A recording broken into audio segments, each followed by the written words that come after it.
Hello, everybody. Welcome to an all-new episode of the LoudCasa Talks. My name is Nate, and alongside is my good buddy Omid. Hey, what's up, Loud Crowd and Casa Crew? How y'all doing? Hope y'all having a happy Easter. Collecting some eggs, decorating some eggs, eating some Cadbury eggs like I am. And of course, we also have our returning guest. I'm glad to have her back here. You know her as a huge Loud House and Casa Grande's fan, Miss Sunny and Cliffs. How are you doing? Good evening, ladies and gentlemen. How's everybody doing? I hope you're having a good Easter as well. And this is the first time I'm really doing like a video-based cam on something, so I wanted to try it out, see if it works or not. So again, thanks Nate for letting me back on your show again. I think we really needed you, especially for this issue that we're going to be talking about. Oh yeah. Yes. All right.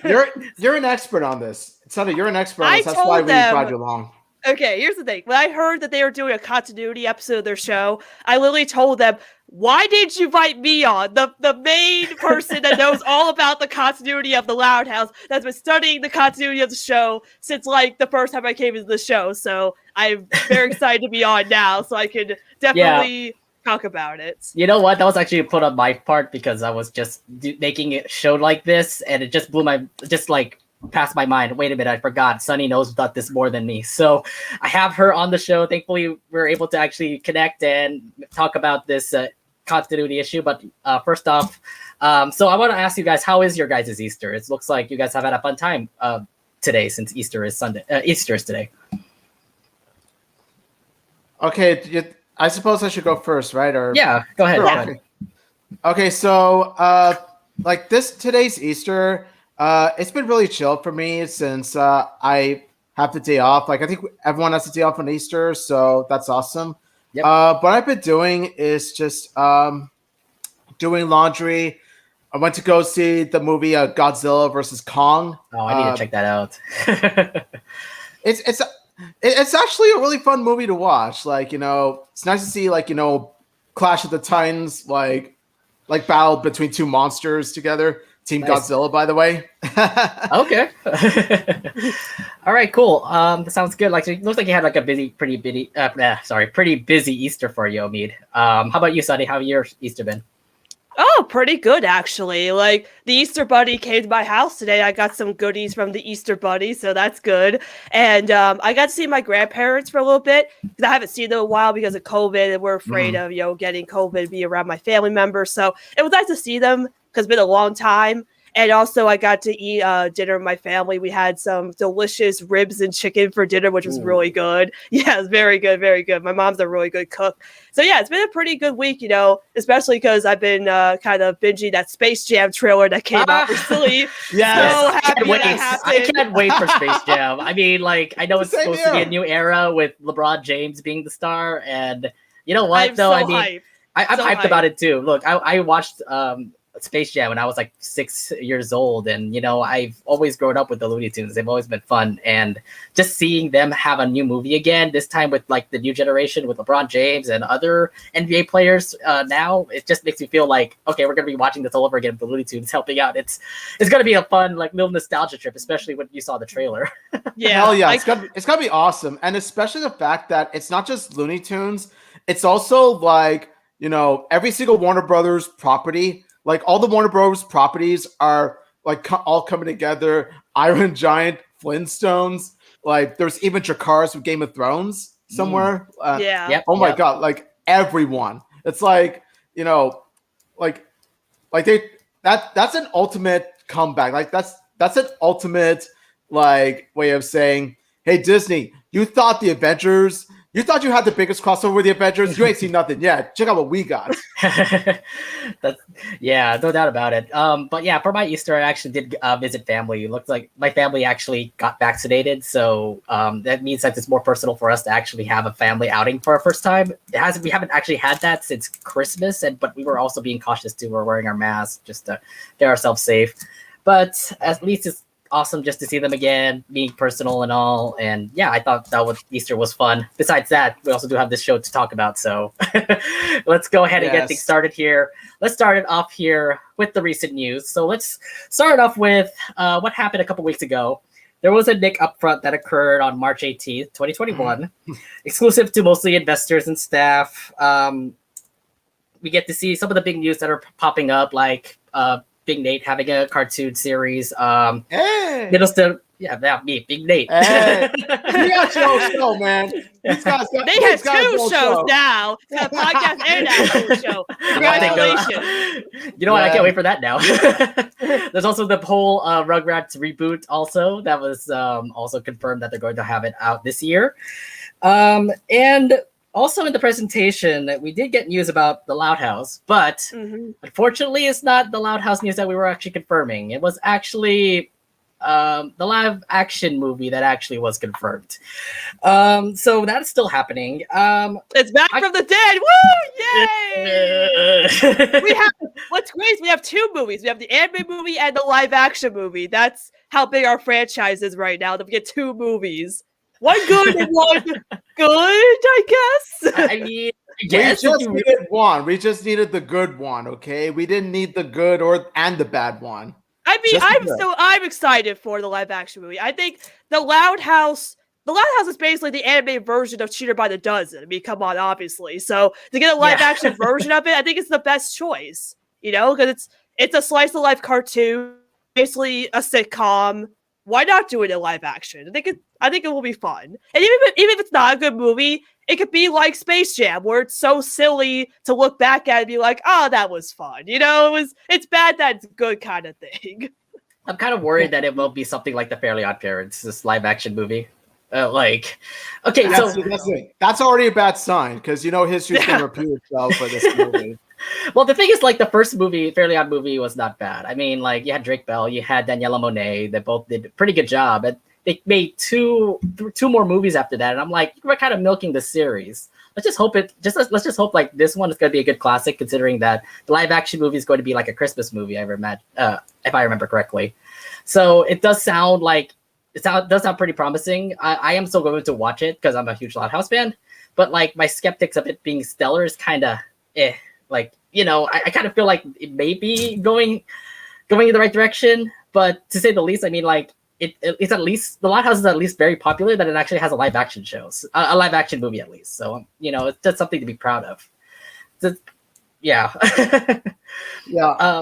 If I can say my piece on this, like Sonny, I totally admire your optimism, your positivity on stuff like that. But I'm sorry, I'm not excited for the live action Loud House at all. Not one bit. Like, honestly, I really don't see this. I don't even see this reaching the level of so bad it's good like The Room. Honestly, I think that this is overall going to be a total disaster. Oof, that's saying something there, Obi. I mean, if it does well, I'm hoping for a live action Casa Grande's movie if that happens. I mean, I'll be excited for that. If they ever can make a live action Casa Grande's, I would actually watch that too. So I'm still gonna watch it. If they get Brianna Yeaid as Ronnie Yan, like that would be like the small bit of positivity that I can give it. So honestly, if Brianna Yeaid plays as Ronnie Ann in the live action Casa Grande's live action Loud House, it gets a +1 modifier. I promise you that. Okay. Yeah. So my other thing too is that I know the Nick Upfront is supposed to have like huge things come out, like trailers or sneak peeks and things like that. Were you kind of disappointed that we didn't have like a Loud House movie on Netflix trailer or clip? No, anything? Because the Loud House movie is being distributed by Netflix. And Netflix did announce when we got the concept art for the movie, Netflix announced it, not Nickelodeon. So I think we'll get the trailer through Netflix themselves, not the Nick Upfront. So I think Nick's not really like, they're in charge of the movie, but they're like overseeing it, like it has their name on attached to it, but Netflix is all over the movie with distribution and whatnot. So I think it's best that Netflix, like maybe Netflix has like an upfront or whatever, they release their trailers or whatever, that's what they're going to do, not Nickelodeon themselves. So we're just going to wait until Netflix actually has it to come out. Because I think by now we already know that it's not going to come out this month. And I'm pretty sure we were all assuming that. We were thinking that summertime would be like the earliest, I would imagine, for the movie to come out for Netflix. Yeah, because kids will be out of school by then. I think that's the best time to release a movie, especially about the Loud House, a show that kids really love, is during the summer. Mhm. I'm thinking June, July, but mostly August is my prediction. Is August, but Okay. we'll see. Yeah, we'll see. How about you, Amit? How did you feel about not having a trailer or a clip? You know, like, I'm not gonna lie, Nick. Like, when I was first, when Nick up front, when that day approached, like, I was so excited. I remember I was working. I was like, oh man, I can't wait to get to lunch break so that I can see the trailer, finally see the trailer.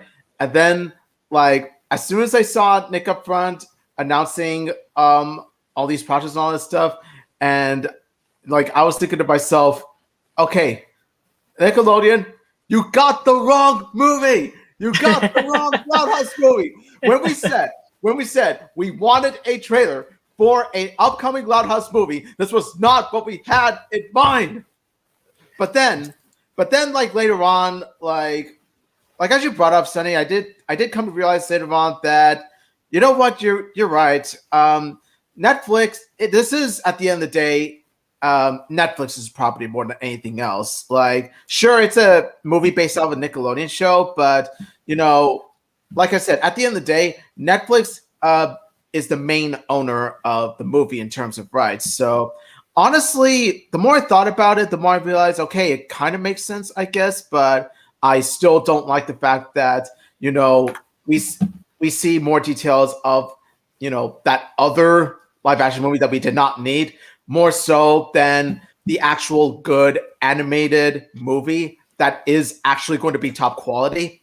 However, and another thing too is that, let's look at, let's say, Mitchell's versus the Machines. Mitchell's versus the Machines, like, that trailer got announced by Netflix before, like, Sony put it up. Like Mitchell's versus the Machines is a Sony Pictures Animation movie, but just like the Loud House movie, Mitchell's vs. the Machines is a Netflix distributed movie more than anything else.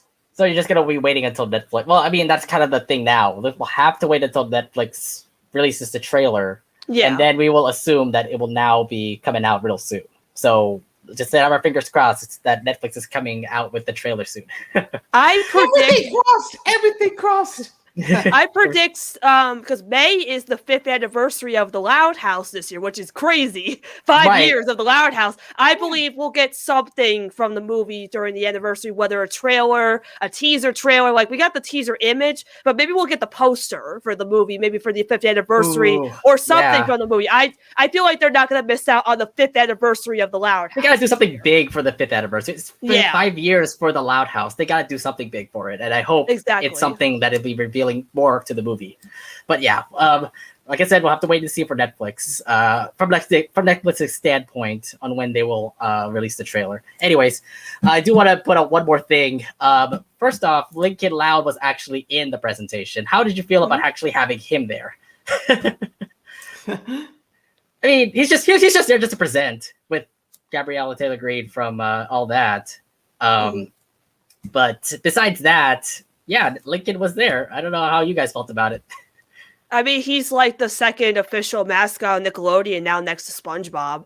I mean, they do all these promotional stuff with Lincoln. I mean, what he showed up at I think he showed up at the Kids' Choice Awards with the Ninja Turtles. Like, they did something. I didn't watch it, but I saw someone post about it. Which I get. It's cool that Lincoln is kind of one of the unofficial mascots, because I mean, he wears orange at Nickelodeon, also because the Loud House. It's been on, again, for 5 years now, and it's one of the most popular shows now on Nickelodeon. So it's right that Lincoln has become, like, again, an unofficial mascot for Nickelodeon, since they do a lot of promotional stuff with him and the Loud House property. So I think it's really cool. Oh God, there we go. Sorry, I'm changing my frames here. Yeah, I mean, it does sound like Lincoln is going to be like the next property out there. I just feel like with him being presented in the presentation, just like the Nick up front, it kind of feels like we're in the right direction of how the Loud House is being dealt with. Like, they are the second best show in Nickelodeon compared to SpongeBob. And they're really respecting the fact that Lincoln is like an icon for the Loud House. That's why he's all over like presentations in the Kids' Choice Awards and all that stuff. I just love the fact that they're being respectable with the Loud House here, with having Lincoln Loud being part of this presentation. All right. Yeah, anything you want to say here, Omid? Okay, now I haven't actually seen the upfront itself, but when I saw that, Lincoln was presenting, giving the presentation, it actually made me feel happy because it's really good to know that Loud House it helps get the Loud House more exposure. Like the more you use Lincoln in Nickelodeon for events and stuff like that, the more exposure you're giving to the Loud House. So honestly, like the more you use Lincoln, the better. Oh yeah, I agree. I would say so too. Just the fact that, come on, you have SpongeBob as your main guy. Give some love to the rest of the Nicktoons that are out there, like the Loud House, the Casa Grandes. It's Pony, Rise of the TMNT. You know what? It's Pony needs more love. I swear to God, they gotta put more stuff I love about that show. That show is great. Better. It's so wholesome. The thing is that they are not giving it that much respect as much as the Loud House and Casa Grandes, and I felt so bad for them. It's so weird. Yeah, I mean, it's Pony's a really fun show. That's kind of been under the radar or something like that. Like people have forgotten about it. They're supposed to premiere episodes this month, but got canceled because of something. They just put it off the lineup. Yep, SpongeBob. Okay, so SpongeBob they're going to be airing Camp Coral during this month. That's why there's no new episodes of our shows this month because of Camp Coral airing. Which let's just hope we have new episodes next month, but we'll see how it goes. It's Nickelodeon. Let's see what they do. That's just how it works. Yeah, let's go ahead and move things along here. So there's a lot of graphic novels coming our way real soon, including a Valentine's special called Love Out Loud. And this week, we did have a tweet from one of our friends, Candy Randy Jet 7D. We actually got a quick synopsis of what will entail in the graphic novel, including a date night with Rita and Lynn Sr., Clyde's dad's having a date, Pop and Myrtle actually having a date, Becca and Stanley having a date. We never actually had an episode. We never had an episode like that, but we actually are going to have a little mini comic with those two involved. And of course, our favorite couples, Bobby Laurie and Sam and Luna, also having a comic panel as well. Point up to a mean. All right. But the other thing too is that Lincoln has a different situation. Apparently, he'll be picking a date to the dance. So it's kind of like the whole Dance Resolution all over again, right? So I ask you guys. I wonder who that is. That date of his. I wonder as Paper Cuts, they posted the cover of the graphic novel. There it is. There it is. And I wonder. Go ahead. I'm sorry. Yeah. It's like the covers kind of spoiled it for us or something. Yeah, it's like a date for the dance. I wonder who it'll be. I don't know. I might have to squint my eye a little bit at that cover. I don't know. I can't figure it out, guys. Do you see anything that might give us a hint? You got to be really blind to actually not see the real person in life. Real person right there. It's too blurry. I can't see it. Oh my goodness. But the thing is that the whole synopsis here is that Lincoln's going to ask somebody out for a dance. And I'm pretty sure it's going to be the one person next to Bobby right there. So yes. Yeah, okay. So I would say a little bit spoiled there, but I'm feeling the whole Ronikin vibes happening here. I'm kind of wondering how is this going to be. It's like, okay, Lincoln needs to ask someone out for the dance, and then I have a feeling where Lincoln's gonna say man, I can't ask Ronnie Ann because he's so far away, and then she start asking other people, and then out of the bloom, Ronnie Ann comes in to the dance, and then they both dance, and I'm like, oh my god, so huge Ronikin vibes that are happening here in this comic. Yeah, huge vibes indeed. when I heard the synopsis for it, it definitely reminded me of Dance Dance Resolution from season 1, where in that episode, Lincoln was afraid that, because it was a girls' dance, the girls would ask the guys to the dance. So he was afraid that Roddy would ask him because he was going to Gus's with Clyde, the 2-for-1 sale. So then the girls, the sisters, they tried to hook him up with 4 different dates, but then, he wasn't going to go until he had that whole mix up. And Roddy did show up at the dance. I feel like with this comic, not episode. I wish it was an episode. I wish it was too. I wish it was an episode too. Yes. With this comic, I feel like it's going to be a sequel to Dance Dance Resolution, where maybe like Lincoln, the reason that there's a dance because the guys have to ask girls to the dance, and maybe his friends already have dates to the dance, and he feels kind of left out because all his friends already have people to go with. So then maybe his sisters find out, and they're like, "Oh, let's do it again," where they hook you up, where they hook him up with different girls, and then it's like, well, wait, why didn't you just ask Roddy Ann to the dance? Or maybe we find out where he's like, oh, I actually wasn't going to go to the dance. They're like, wait, what? You're not going to the dance? And then we find out the reason he's not going is because he had plans with Roddy Ann. Because like she shows up just like in Dance Dance Resolution, like it's a whole sequel where they're going to Gus's again. We don't know yet.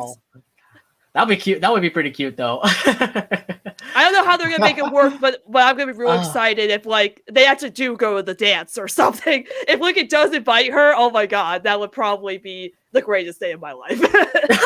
Yeah. Look, they're pushing more of like Roddy Ann and Lincoln, like the fact that they're both like good friends, or trying to push the ship in the graphic novels more than the cartoon to say. Like I thought the Lori and Bobby comic would be about them going on a date, like on this cover where it's like Lincoln and Roddy and helping them out on the date. But no, they're trying to do a phone date. So when I heard about the Lincoln comic, I'm like, okay, well, Lori and Bobby are doing a phone date. That means Lincoln and Roddy aren't helping. So that means Roddy Ann might show up in that Lincoln comic, and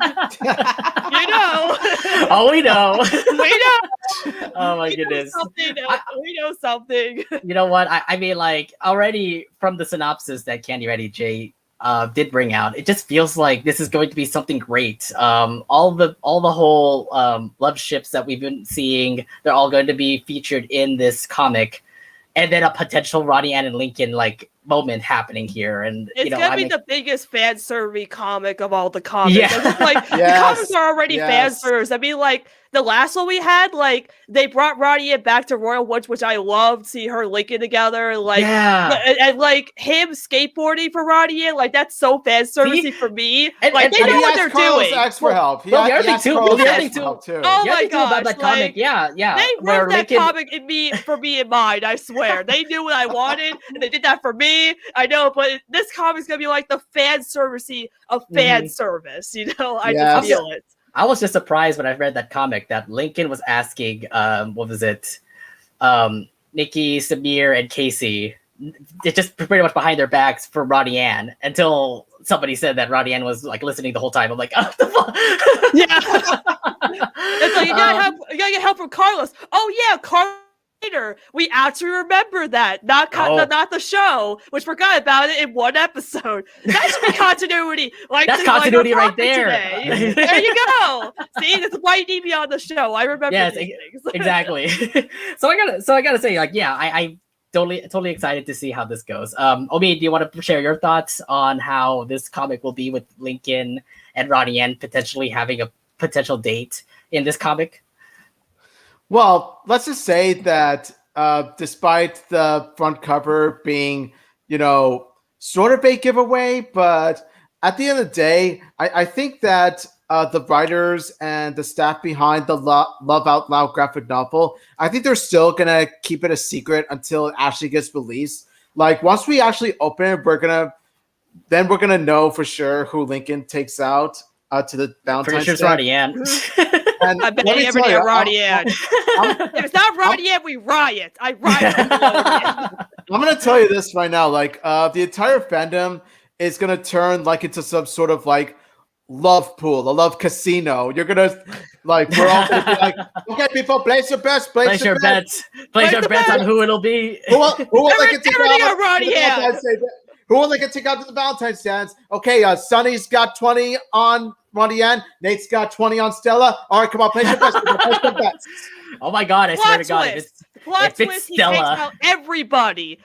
Ronnie and Stella, everyone. He takes everyone to the dance. That way we're all happy. That's the best way to go about it. That'll be like it's turning into a harem. The loud harem. The loud harem. Oh my god. I mean, like, everyone's excited for this. I mean, even I am excited to see how this goes. So but excited. We have to wait until the end of the year to actually get this comic to come out. Yeah, but it'll be worth it. It'll be worth it. That's Oh my god. A long wait though. Like, I wish the wait didn't have to be that long, but you know what? It's at least it's gonna get us hyped even more as the day gets closer. And we have plenty of comics to look forward to. The next one is the Casa Grande comic, which I'm looking forward to. That's right. Yeah, the We're All Familia comic. That's supposed to come out. It's reissue comics with all the Casa Grandes, but Jeff Whitman, the editor of Paper Cuts, he said that there's going to be interviews with people who work on the show in the comic, and I'm very excited about that. And then there's another one, and then of course the Love Out. So we got a ton of comics to look forward to. And it's awesome, really awesome. We definitely can't wait. We definitely can't wait for that. Yes. I mean, can't wait for some reading. I know that, and also more comics to my collection. So yeah, same. I got a whole collection. All right, so yeah, I barely have enough room for any more of my physical comics. So like what I've been doing like recently is buying them digitally through my iPad. Oh, like I used to buy them physically. Now I buy them digitally. All right, that sounds cool. But yeah, I also buy the physical copy too. I don't really, wait until the digital copy comes out. But yeah, I usually just wait until the physical copy comes in, and I usually just read it from there. All right, but anyways, more graphic novels are coming out. I mean, that one I think is going to be most hype for all of us Loud House fans to be a part of. But of course, there's more comics coming in before that happens, so I just hope that you guys will be able to pick it up and take a read on how the comics of Loud House and the Casa Grandes are. And to be honest, they actually are really good, considering that they actually talk about our point today about continuity. So yeah. All right, so let's go ahead and actually get things started with our main subject, which is the continuity issue. I'm gonna take a sip of water, so I'm ready. I should have actually gotten a drink, like a real drink, to actually talk about this. This is gonna be I need to take a sip every time I say, "Oh yeah, continuity." What's that? Okay, so take a drink. All right, so I hope we start it off here with the continuity. Slice of life. So first off, slice of life cartoons. They're fun to watch. Sometimes they make the cartoon fun with the jokes and funny gags that they put up, and there's no exception to the Loud House being one of them. The Loud family has been such a fun bunch of characters that has grown to become quite a lovable family for all of us to watch. But as the show progresses, there have been some times that makes us go, what? Did this really happen before? I didn't expect this character to come out. What happened to this character? What happened to that character? What made him become this? What made her become that? And that brings us to our issue today, the continuity issue. There have been a lot of moments in the Loud House that made us go, what? And usually when it comes to cartoons like this, the point about continuity doesn't really bring our attention unless it really does follow along with the plot of the cartoon. There has been many countless slice of life cartoons that run a good good continuity pace, just like Big City Greens, for example. And then there are those that don't do that, like Family Guy and SpongeBob. Now it makes us wonder how the Loud House handles this issue of continuity. So let's actually talk about the overall subject here. How did you guys think the issue of continuity has been handled in the Loud House overall right now? I'll start with Omid here. I think that as time progressed, in the later Loud House seasons, they got better with the continuity. They didn't always nail it perfectly even then, but honestly, the continuity in the show, like in the later it much improved in the later seasons than the earlier seasons, because with stuff like seasons 1 and 2, they're mainly focused on Lincoln Loud and the comedy and all that stuff. Like they never really thought to build any sort of character arc in the first 2 seasons, but then from season 3 onwards, we got to see more of the Loud sisters, daily lives and their personal relationships and friendships.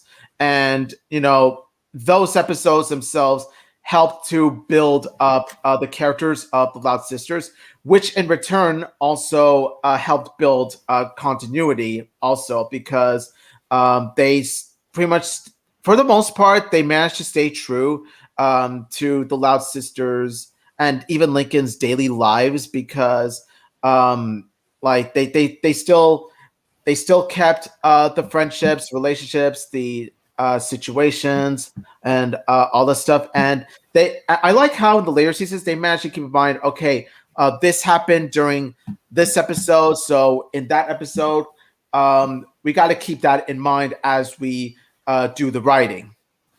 That's right. How about you, Sunny? How did you feel about how the Loud House is handling the continuity issue? So, as the leading expert of continuity on the Loud House side of things, I would say, that, like Omi said, basically, is that season 5 has done a great job with continuity. Like, they basically heard every one of our complaints about most of the continuity in the show, and have actually worked on it. Like, it's not perfect yet, but it's good enough where it's like, hey, they actually remembered this or that. Like, Lincoln breaking the fourth wall, they remember that. Like, some season 1 stuff, they remember that. Like, and then even things from I remember in No Bust No Fuss, they remembered Lincoln's schedule from a season 3 episode. I'm like, they remembered that. Like, that's cool. Like, they're slowly starting to do that. And as I represent the Casa Grandes, I think they've seen the Casa Grandes and how season 1 Casa Grandes did such a great job with continuity that the Loud House was like, we should probably do that ourselves as well. And that's why they've kind of picked up on that, and they've done really well. I'm really just happy with what they've done so far with the continuity. Again, not perfect, but good enough right now. You know what? At the moment, I mean, when I looked at season 4 and 5, it feels like they have already picked up their pace and continuing on with a couple of stories. Like, for example, when Stella first got introduced in White Hair, and then she got into Be Stella My Heart, and then she became a part of the crew. So that's already giving you a sign that they're continuing on with Stella being a part of the crew. And a lot of other things too. I mean, we also going to talk about Ellis for Love, for example. They're going to have Sam and Luna actually becoming a couple. Betty and Luann being a couple. And more of the stuff with Lori and Bobby. They're still far apart, but at the same time, they're still having their own episodes together. Like Misconnection, for example.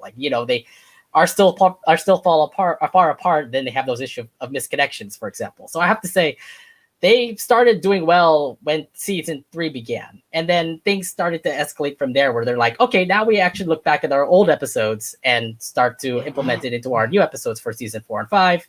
And then you totally get to see it right now in season 5, for example, where, everybody grew up and everybody's up a grade, and some of the characters that we loved are back again. Like Darcy, for example, Millie Ramos, she's also back as well. So to say the least, continuity is doing so much better this time around. But if I remember correctly, season 1 and 2, we're just all confused what happened here, what happened there. So yeah, I mean, there's just a lot to explain about here. Now that it's out of the bag, let's actually look back at some of the key moments that continuity could have led to a better overall plot line in the show. And I'm going to start off with our secondary characters, because there are some secondary characters that need a lot more love. And first person I want to bring up is Girl Jordan. Look, Girl Jordan, she was cool and all. She's a part of the crew. She looked like she was about to be a part of the crew when what was it? Teachers Union was an episode. Looked like she was. I forgot that episode existed. She at least hanged out with them, and then after that, then there's also Past Your Bedtime, for example. She also, looked like she was about to be a part of the crew. I was actually misled to say that Girl Jordan looks like she was going to be a really notable secondary character that could have been replacing Stella, for example. But no, they instead just made an episode about Liam and Past Your Bedtime that Girl Jordan became just a regular old secondary character. In my case, it was Girl Jordan could have had some good potential, but instead we kind of dimmed down on her, and she's still a background character. At least they, implemented her more in Zack Attack. How about you guys? How do you guys feel about Girl Jordan? How she got treated? Well, okay. From my point of view, in my opinion, I think that Girl Jordan is definitely underused. I feel like I feel like since they're not using her enough, they're sort of kind of ruining her potential. I definitely say that she needs to have her own. I definitely say that she needs to have her own episode, if anything. You know what I mean? Oh, him. Yeah, I would say so too. Yeah, I would say so too. Another thing too is that we've seen more Girl Jordan, like appearance wise. She doesn't really have much dialogue, which honestly, I'm kind of underwhelmed by that. Like give Girl Jordan more dialogue, like make her talk more. You know what I mean? Like come up with some quips or jokes or something like that. I don't know. Give her sass. Like I could imagine Girl Jordan as a sassy girl. Really? You think you're more of a sassy girl? Interesting. I think so. And also, potentially have a Girl Jordan and Stella episode. You know what? I've been waiting for that episode. I've been waiting for a freaking episode where Stella actually hangs out with girls. Come on. I mean, you always hangs out with the guys. With Lincoln, Clyde. I mean, she hung out with her in the Friends of Dry Places. Yeah, I wish they extended that episode more so we can actually see more of Girl Jordan and Stella hanging out. I mean, I would love to see that. I could think they could work as a friendship very well. I honestly think they could. What do you think about Jordella? I like it. I like it very much. I'm a Stella kid, but I also will support Jordella if it happens. But yeah, I support every ship. Yeah, every day. Yeah, I support every ship in the. Yeah, no doubt about it. Yeah, except for Girl Jordan and Chandler, we do not ship. No, don't talk about Zack Attack episode. No, don't bring that up. No, we don't ship Chandler with anybody. No. Chandler can just be by himself. With whoever he wants. Chandler with himself. That's the only ship. No. I ship Chandler with therapy. Okay, that works. Okay, that's valid. Okay, how about you, Sunny? How do you feel that Girl Jordan got treated in the show? I don't really like. I don't know if I'm like I'm not really the biggest fan of Girl Jordan. Like I understand why she's popular, but not. I feel like she's more like because again. Stella took over the main role in the group. I feel like she's kind of like what Becky is now in the Casa Grandes, where they again. I'm still like, why did they pick Laird and not Becky for Roddy Ed's group? But like Laird became the Stella, and Becky's the Girl Jordan, where she shows up and knows the gang, but isn't really a part of it. Like that's. I mean, I'd rather just have her be there than not at all. Like at least they still implement her than just like. Not have her at all. Like at least she still talks to the guys and knows them. Like a Zack Attack, like I think she was voiced by Lori's VA, and then they switched to change. They changed her VA in Zack Attack. So I think that shows that if they're changing her VA, she'll probably have a bigger role eventually. But I like when you're showing that picture of Girl Jordan. I actually want more with Molly than Girl Jordan. Molly is the character that actually deserved better because in that episode, it seemed like you might be right about that. Yeah, because it seemed like in that episode, Molly had this rivalry with Lincoln. Like Lincoln wanted to beat her at this cannonball challenge, and it seemed like they had the thing. I remember that. But then they never incorporate that again. It's like you set this up. And you set it up, and then no payoff. Like, what happened there? Like, I don't understand that. There was so much potential for these secondary characters, especially in this episode. Like, I would love to see more of Molly and Girl Jordan. I love Molly's design. I would love to see more Molly, especially this whole thing with her Lincoln. Like, yeah, I'm like that's potential ship material. And how did this rivalry happen? Like, how did these two compete? How do they know each other? Like, they just don't explain it. It's like that's ship material. I don't see people shipping Molly next to Lincoln. Like, come on, that should happen. That's potential right there. And they start something up with Molly again. Absolutely, Yeah, honestly, I feel like Molly. The way that the writers have used Molly, she doesn't feel like a character so much as a plot device. Like Molly is just used as a plot device. In order to get Lincoln to want to join the pool party. You know what I mean? But honestly, if Molly were to be used even more, I feel like this could work because in a way, Molly could be to Lincoln what Mindy was to Josh in Drake and Josh, in that they are boyfriend and girlfriend, yet at the same time they are rivals. She could be like what Roddy Ann could have been in season 1. I like that. That's right, because he was also quote unquote a bully to Lincoln in season 1. Oh, Only but like rivals. Cindy from Jimmy Neutron. Who can forget? Jimmy yeah. That could work too. That could work too. We're having things where we're thinking that Molly and Lincoln could have been a ship, but of course they threw Molly away after that episode. Unfortunately, there's another person that I also do want to bring up because she has a lot of fan art, especially with Luann. Maggie. Oh boy! really going to be a thing with Maggie? She was just a one-time person that showed up, and that was it. I mean, I felt like. I think kind of people. I mean, look, I'm not gonna break the ship or anything. You guys love Luagi, that's cool, but I just felt like she was just a person that was just there for a guest appearance, just for a birthday party. That's it. I don't know how you guys felt about her. How do you guys feel about Maggie actually, having a continuation, or do you think it was actually okay with just having her in this episode? Oh, go ahead. You go ahead. No, you go. I'm sorry. Really? Okay. Yeah. Well, I was about to say ladies first, but okay. Now then, for my thoughts of Maggie, when I saw her in Funny Business, I'm gonna be honest, she didn't leave that much of an impression on me, to be honest. So because she just had 5 seconds of screen time and 5 seconds of dialogue. So after the episode aired, and I see a lot of fan art, a lot of fan fiction, a lot of attention given to Maggie, I'm just thinking to myself, what's the hype? Okay, she has a cool character design. That's really about it, really. I mean, she's goth. Oh, okay. Well, we already have a dark character. It's called Lucy Loud. So honestly, what makes her so special to begin with? Yeah, I kind of look. Like I said, I'm not gonna bash on any Maggie fans out there. You guys love Maggie, that's cool. But I'm just saying, like, she's just one plain character to me. How about you, Sunny? How do you feel about her?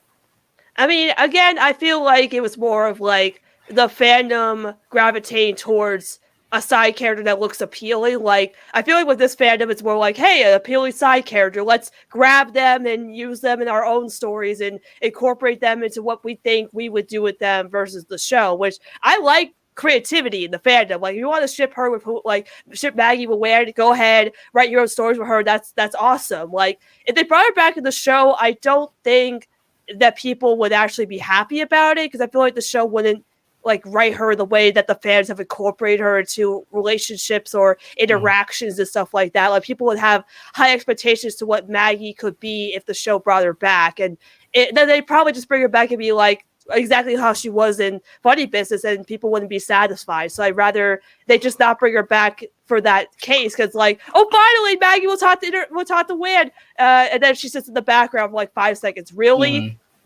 Like, come on, we want her to rewrite with Win. It's like, I think people just wanted to find a way to ship away with someone before Betty existed. So, no offense to that. I'm just saying, like, that's probably why. But now, I mean, it would be cool if they did, just because they listened to the fan response. But again, like a certain other character that was a potential love interest for another main character, they're probably not going to remember that. So, Oh, yeah, most definitely. Now, the other thing, too, about this is that Maggie, I kind of like have to point out to Maggie, because her friends actually did get a continuation of the episode. If you remember, what was it? It was Coop Dreams.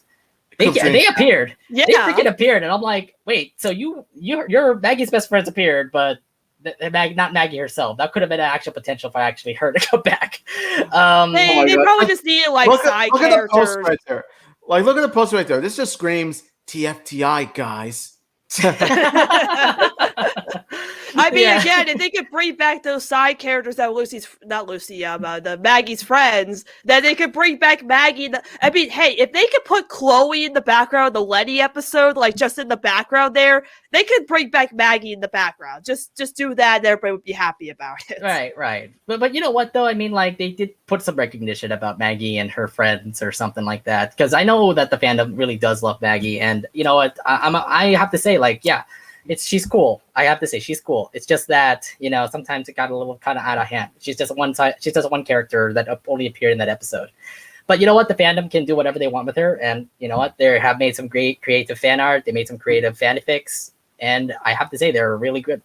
Yeah. Yeah, I've seen the fanfics. They look really beautiful. I think one of my favorites is the one where Maggie and Luann were sitting on a bench, and they have their pride flags and pride clothes. Like, I love that one. I love that one. Oh, also, here's a fun fact. So the character of Maggie is actually voiced by one of my favorite voice actresses, Carrie Walgren. Yeah, that's right.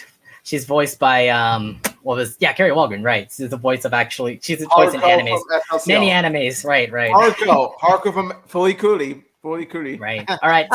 So, fun fact, I actually knew her from I used to watch Buds of the Beast, and she voiced the main girl on there. Oh, that's right. Yeah, that one girl with the pigtails, the and braces. Yeah, I actually know her name now, but yeah, that was her. Yeah. Don't get me started on that episode. Cartoon. Oh, let's not talk about that cartoon. Okay. I was sadly a fan of that show, and I will proudly say I did like that show at one point. Okay, I'm proud too. That's fine. No fighting here. Amanda, that's her name was Amanda. Yeah, Amanda, I remember. Right. Yeah. Okay, so let's move along here and actually talk about more secondary characters. Dana, Becky, Whitney, the rest of that squad. They showed up in Party Down. They also did appear in a couple of episodes in season 2. What happened? What the heck happened to them? Because in season 5, they don't exist anymore. Is there a backstory that says that Becky went to college with Lori, or Dana went to college with Lori? Chaz, what happened to him? Some of those other friends. That's probably it. They just went to college. Yeah, Lori so there really was no anymore. talk about it. How do you feel about those guys? Because it just feels like they just disappeared. I don't know what happened to them. Again, I just think that's the answer, because they were the same grade as Lori. I mean, even Chaz, poor one out to Chaz Lenny fans. We're gonna go there later. We're gonna get to one out. I'm so sorry. I'm sad too. I know. We're all sad. But that's the thing. Because I remember Lenny hung out with Becky, but they never did anything with that ever again. I was like, why were they friends? I don't know. Even when Lenny has school friends that they just randomly introduced after that, it's like, why did she hang out with Becky? I don't know. So Becky, Chaz, Dana, all these guys. Dana was Bobby's friend, and then that one episode, all of a sudden she's Lori's friend. That was weird too. I just think all these guys just I remember Becky and Chaz, they showed up in that Lincoln and Clyde episode, Deal Me Out in season 3, where they liked A Savvy at one point. Then again, just gone after that. I guess because again, they're same grade as Lori, so they all just went to college. So there's that. That might be it. Yeah, I'm guessing that might be it. Because after that, I totally forgot about that in Deal Me. Is it Deal Me Out? Yeah. Mm-hmm. I forgot about that episode where it was Becky, that one guy, and Chaz all pretty much hanging out and becoming A Savvy fans. And they said that they were also in Lori's class. So I would imagine that they did go to college and pretty much not showed up anymore. But the explanation of that never was there fully. They should have explained it more when I guess I forgot about it in Deal Me Out. But how about you, Amit? How do you feel about these guys not being here anymore? Okay, ladies and gentlemen, this is something that I have to address right now. This is something I'm going to bring out throughout this entire podcast episode. I want to introduce you all to what I like to call the Loud House Forgotten Bin. All right, we got the Loud House Forgotten Bin, where basically a character is introduced at one point, but then said character has sadly been crumpled up like a piece of paper and thrown into the bin. Rocky. Rocky's number one in that spot. Rocky's gonna be in there. Oh, he's no. Number one in that spot. The biggest defender of them all. I think that's what pisses me off the most. That's the biggest one in Rocky. For many reasons I'm gonna get to later. But yeah. But yeah, honestly, with Becky, Dana, and Whitney, I gotta be honest. I was wondering where the hell they've been, honestly. I felt for Dana that she just appeared that one episode and thought that it was Bobby's love interest and stuff. And of course, Dana and Whitney didn't leave that much of an impression on me. It's actually Becky that kind of saddened me. The fact that they've forgotten about Becky all of a sudden, really saddened me to no end. I did find it weird how Becky, so at the beginning, she was established to be Lori's friend, but then later on, she was established to be Lenny's best friend, given what we've seen in Frenzy. And that episode where Lana disguises herself as a fish monster. Forgot that one. Yeah, I'm blanking on it, But I what it remember was. that episode. I remember the episode clearly. Yeah, you're right. That they like was it Becky and Lenny were technically like BFFs. But what happened to Becky after season 4 was the main question that we have to think about. Like, what happened to her? Was she part of Lori's graduating class that she went to college, or who knows, to say the least? There wasn't really much of a clear picture of like what happened to them. Another thing too is that, Sid, I'm gonna say this right now. Deal Me Out is the best Clink and McCloud episode that's ever been aired to date. Like, hands down, no contest. Wow. Not family bonding. I mean, not even close. You know. Family bonding isn't really a Clink and McCloud. I mean, it is, but like I say, it's a Lincoln episode because it focuses on him more, and that the moral was listen to Lincoln. Clyde just is there, but Okay, moving on. I honestly feel that after Becky's appearance in Deal Me Out, I felt that there could have been much more potential with Becky's character. Well, Becky and Chaz and all that. Like, pretty much have an episode where Lincoln and Clyde do dress up as a savvy one-eyed Jack. I mean, of course, we got Kings of the Con for that, but unfortunately, though, like, here's the thing. Kings of the Con could have been dealt with much better. And I felt that how it could have been handled better is, honestly, if you had Becky and her group involved in this too, since they're savvy fans too. It wouldn't make it better. It was more of like Lincoln and Clyde, being better. I don't think it makes it better. I just think don't do that episode and do an actual Savvy episode in the universe. Not when they go to the convention. We all want the Savvy episode in the universe. Just do it. Yes. Look, we could do something that's just like the short. They did air a short where they all do were a full, like Savvy. 22-minute special about the whole universe. Like, they are in a movie, so where's that movie? I mean, it could happen. It happens, maybe. Mm-hmm. Like, honestly, here's one thing that here's a potential plot line that I could think of that could work in an episode that I'm talking about. Like, let's say take a fair to remember approach and have Lincoln and Becky continue to bond over savvy. Like, him and Becky and her group of friends, like, they're all, having a fun time going to conventions, like buying some savvy swag, like pretty much do the typical con stuff.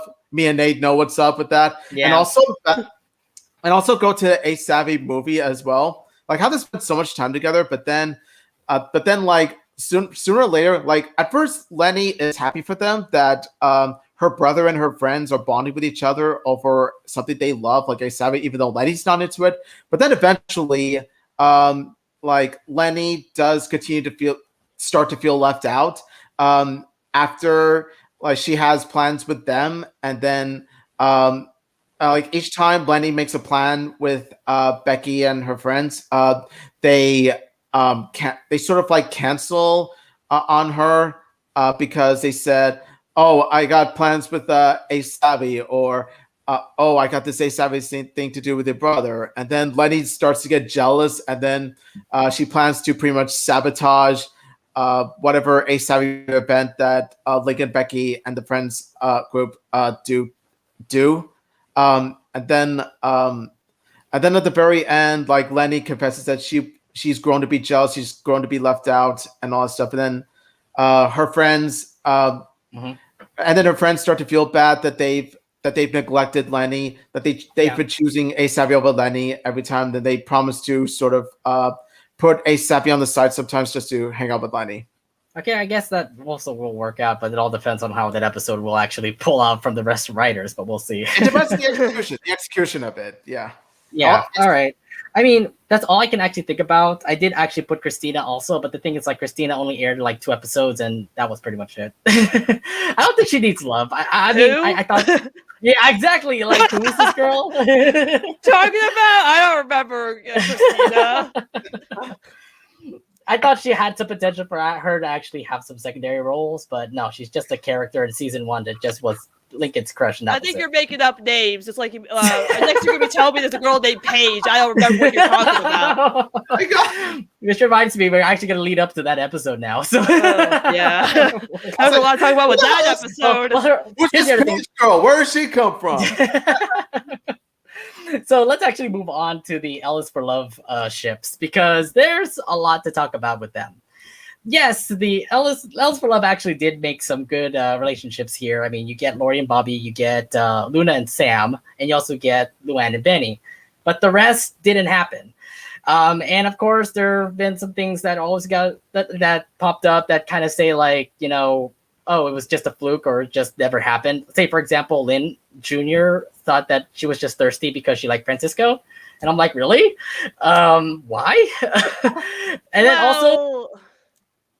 Yeah, there's people who say that. People would say that. He said it was weird. It was say that. It's up to interpretation on that. I don't think it's Francisco specifically. It's more of your interpretation of what she meant by that. Right. But yeah. I think people were saying that it was like that, but it's like, no, that's not it. I mean, yeah, you can't really specify it's Francisco, but you know, some of the fans kind of said that.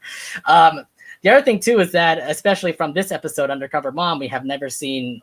We saw Lenny actually have a crush on somebody, but apparently it's not Chaz, the one person that was from Ellis for Love. So obviously there are a lot of ships in this episode that never happened, and you're kind of wondering what the freak happened. You killed Chaz Denny, Undercover Mom. How could you? You killed Chaz Denny. I'll never forget you did that. College killed Chaz Denny because Chaz left for college and Lenny moved on. I mean, like, well, I don't know if Chaz was in her grade. So, okay, yeah. You still could have made it work. Like, you still could have had Lenny having a crush on Chaz. All you had to do was, okay, like, if you still could have made Lenny and Chaz work, even when Chaz is, you know, away and from college. I mean, look at Bobby and Lori. They have a distant relationship now, so why not Lenny and Chaz? That's fair. That is entirely fair. Now, the other thing too is that Chaz has never pretty much showed up in an episode ever since Really Loud Music. Like, not physically, but more of like in a cell phone text. So it just kind of tells you like, okay, yeah, Chaz and Lenny are still a thing in Really Loud Music. So that's a season 3 episode. But then 2 seasons later, it seems like Lenny just totally forgot about Chaz, or we all forgot about Chaz and pretty much faded away from the show. So yeah, I mean, there was potential for Lenny and Chaz to actually be a thing, but that obviously fell down the drain after a couple seasons more into the show. So I mean, I'm kind of angry about that because I really felt that Lenny could be awesome with Chaz, but I don't know how about you guys feel. I mean, I'm sure Omid has a lot to say on it, so I let him go first. Oh, God. Now, for my thoughts on Lenny and Chaz, it's just like I mentioned before in when we did the mini reviews. It's just as I mentioned before in my previous podcast episode that we did. All that buildup, all that potential, gone. Just thrown out the window. Just, you know, couple up in a piece of paper. They're in the bin. They're in the bin again. There it goes. In the bin. And then the writers are like, I'm sorry, Chaz who? I'm sorry, Chaz who? I'm just like, what do you mean, Chaz who? You literally wrote him in Ellis for Love. What the flip? I told you I was going to say that. What the flip? Yeah, I know you were. But yeah, it just felt so bad for Lenny, just because like there's a potential ship and it never happened. So I guess now I want to talk about the rest of these ships, like Winstola or you know, Lana and Skippy, Lucy and Silas, Lisa and David, Lynn and Francisco.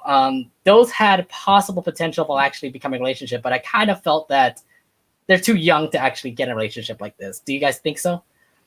Yeah, I feel like if you like, I feel like with Ellis for Love, they should not gave the younger siblings love interest. Like, I mean, I get it. You can have a crush at a younger age, but I feel like, you know, like Lisa or Lola or Lana, like especially Lana, I don't really feel like Lana or Lisa would really be interested in romance. Like most of these Ellis for Love ships, like most of the interests are just counterparts of the main characters. I mean, Paige is practically like a girl version of Lincoln, practically, or David's a guy version of Lisa. Like they really didn't like with I mean, even Betty kind of looks like Wham, but or even Sam was like Luna, not really, but like they tried to make like Sam or Chaz have unique, or even Betty have unique like character designs. Like they really did, like especially with Lenny, they gave someone like Chaz who was very different from who we thought she would be interested in, which is cool.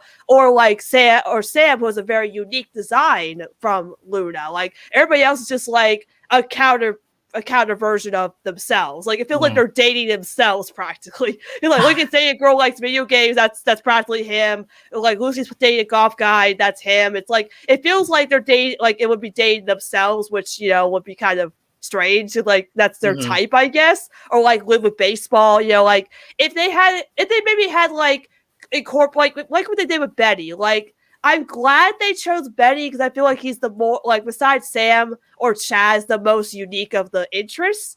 And to give like Luann a boyfriend kind of developed her a lot more, because like Luann used to not be my favorite like sibling ever, but ever since like she got Betty, I feel like she's got a lot more development with like feeling nervous around him and developing a relationship with him. I feel like it's gave her a lot more than just be a prankster or like doing pranks or whatnot. With the others, like I don't know, could have done something with them, but I don't know. Like I'd rather not have like Silas come back or Paige for that matter. I think once they realize that Ronnie is the main choice, or Stella, but mostly Ronnie is the main choice for Lincoln, they're like, no, we're not gonna do Paige again. Yeah, we're not making that mistake. She's but like the others,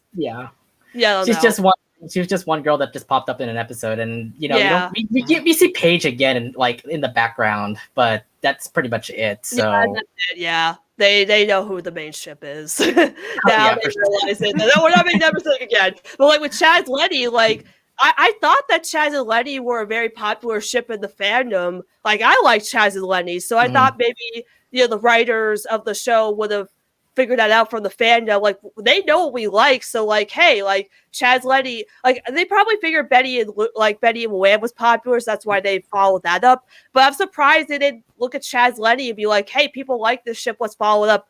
Nah, not really, let's not do that. I'm like, why didn't you do that? Especially with like really loud music where Lenny was trying to figure out if Chaz liked her. You did that, why didn't you follow it up? I don't know. Like another thing where I feel like another reason they kind of did that was Lenny. Lenny now has a lot of responsibility now. She's now the oldest Loud sibling in the family now that Lori's gone. She has that responsibility. And two, she has a job at the mall and she has an internship with the mayor. They gave Lenny so much to do. I feel like a relationship would be a lot for Lenny to handle. Like she's got so much juggling on her plate now that her being a relationship, like having a crush on a guy is fine, but a relationship, I feel like it's just too much for Lenny to handle right now. I think her main focus is the jobs and being the oldest in the family right now.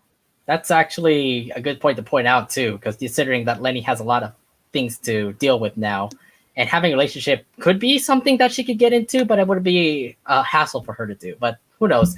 Lenny right now, from the way I see it, looks like she has so much to deal with, like being an intern, being in the mall with Miguel and Fiona.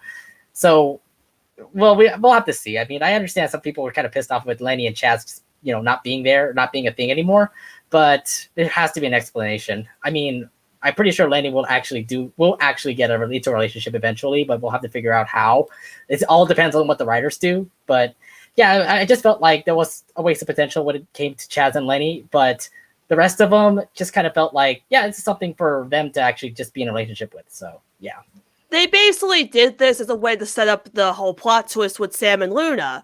I mean, if they weren't building up the whole Seluna thing, then I don't think all the characters would get love interest. I mean, I don't think, I like personally, if the whole Seluna thing wasn't the whole point of the episode, we wouldn't be getting all these crushes in this episode. It's mostly just made to set up the whole plot that, oh, Luna likes a girl. That was the whole point of That making was these it, crushes. And you know what? That actually was a very pivotal point in the episode, considering that, you know, it made Luna bisexual, which is like after that, like all the other crushes really didn't matter in the episode. It's just like, oh, they have crushes on these crush, like they have crushes on these people. They send the letters, but they really don't matter in this episode. All that matters is Sam and Luna. That's the whole point of the episode. But then they decided, you know, maybe Luann deserves to have another episode of Betty, so Betty's the best choice. But Chaz and Lenny, I don't know. I feel like Lenny's crush in the episode, who doesn't have a name, we don't know who his name is, it's just a one-off. It's gonna be an Ellis. I feel like he'll just be a one-off. I feel like he's not gonna come back. I feel like there's another episode with Lenny. There'll probably be just, you know, doing something else besides actually looking into her crush. Yeah,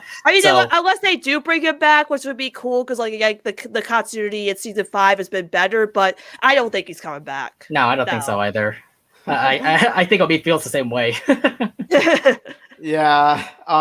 So now for my take on the youngest siblings having crushes, I would agree with that, with the exception of Lola, because the thing with Lola is that, you know, she's a fan of princess stuff. She thinks of herself as a princess. So honestly, I would imagine, I feel like Lola is genuinely interested in having a boy in her life because she wants to have her 9 shining armor, her prince. I do agree though, like the others do feel weird. Lana and Skip. Was it Skipper or Skippy? Skippy? Oh yeah, Skippy. Yeah. Yes. Yeah, see, that's the thing. Like, I kind of forgot his name because Skippy's been used once and that's it. Same with David. Like, David is pretty much Dexter with black hair. Yeah, pretty much. I thought that David was going to come back. Like, actually, no, wait. David did come back in season 3 Frenzy with Darcy. I totally forgot about that. He did come back one time, but then after that, I thought they would bring him back like in the recent release episode with Darcy, and they didn't. So, no. Yeah. Apparently, they did have a David, but that David was not that David that not the David we know. Into. Yeah. David. And that's the thing too. Like, they don't do much with David. Like, most of these crushes, like, they either use as background characters or they just throw them into the Loud House Forgotten bin. And it sort of makes me think that most of these crushes aren't even characters. Like I said before, they're merely used as plot devices. Yeah, they're just tools. They're just devices as a way to sort of like get the plot going. Right. And yeah, you know that's what they were made for in the episode. Right, exactly. So, but yeah, I mean, to say the least, some of the Ellis for Love ships, I like I said, some of it would work, some of it should have worked, and some did work, which obviously had Sam and Luna and Luann and Benny. But of course, Chaz and Lenny. Sorry, rest in peace for those who love Chaz and Lenny. But that's God. Okay, so speaking of ships, let's actually move on to potential ships that we actually thought could have happened early in the Loud House. I think Sunny is going to be liking this one. Okay, so I potentially thought that Ronnie Ann and Lincoln would have actually been a good couple, especially in season 1 and 2, considering that the sisters continue to push the fact that, you know, they love the fact that Lincoln is, you know, with Ronnie Ann and stuff. And, you know, there's also Lori who continue to say, like, Ronnie Ann's your girlfriend. And of course, denying the fact that she's not my girlfriend and all that stuff. But so I'm confused. I kind of felt like there could have been a potential ship of actually it being happening, considering that there was just so much push for Ronnie Ann and Lincoln to actually become a couple. But of course, that didn't happen.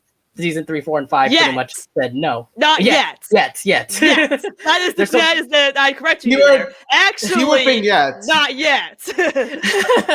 Yes. This is why I'm here to correct you on that statement. Yes. But my thing is like, no, I still support Ronnie Ann and Lincoln. I know they're going to take ships that will happen. There. Well, there's another ship that we're going to talk about in this topic. Happen. Yeah, that's what could have happened. Maybe happen. There's another ship that we're going to talk about in this topic that we're going to probably piss up Omid. But yeah, Ronnie Ann and Lincoln. I'm going to save all my energy for that. That could have happened in season 2. But of course, they're just dragging it along season 3, 4, and 5. And at the moment, we're thinking that Ronnie Ann and Lincoln could be happening. I mean, horoscope pretty much tells you that there could be a potential. I mean, I love it. Oh yeah. But how do you guys felt that when you watched season 1 and 2, when you saw the first couple of early episodes and you thought that the sisters were really pushing on having Ronnie Ann and Lincoln become a couple and a real OTP, Did you think that could have happened during that time? Omi, would you like to go first? Because I got a lot to say on this topic.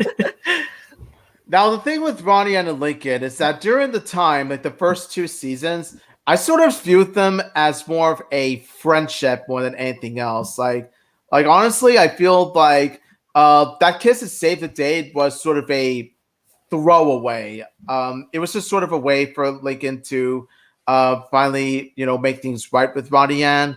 I felt that the speech could have been. I felt that the speech alone was still necessary, like even without the kiss. But however, as I progress more and more, as the show progresses, I do see what they were onto when they decided to add in the kissing scene in Save the Date.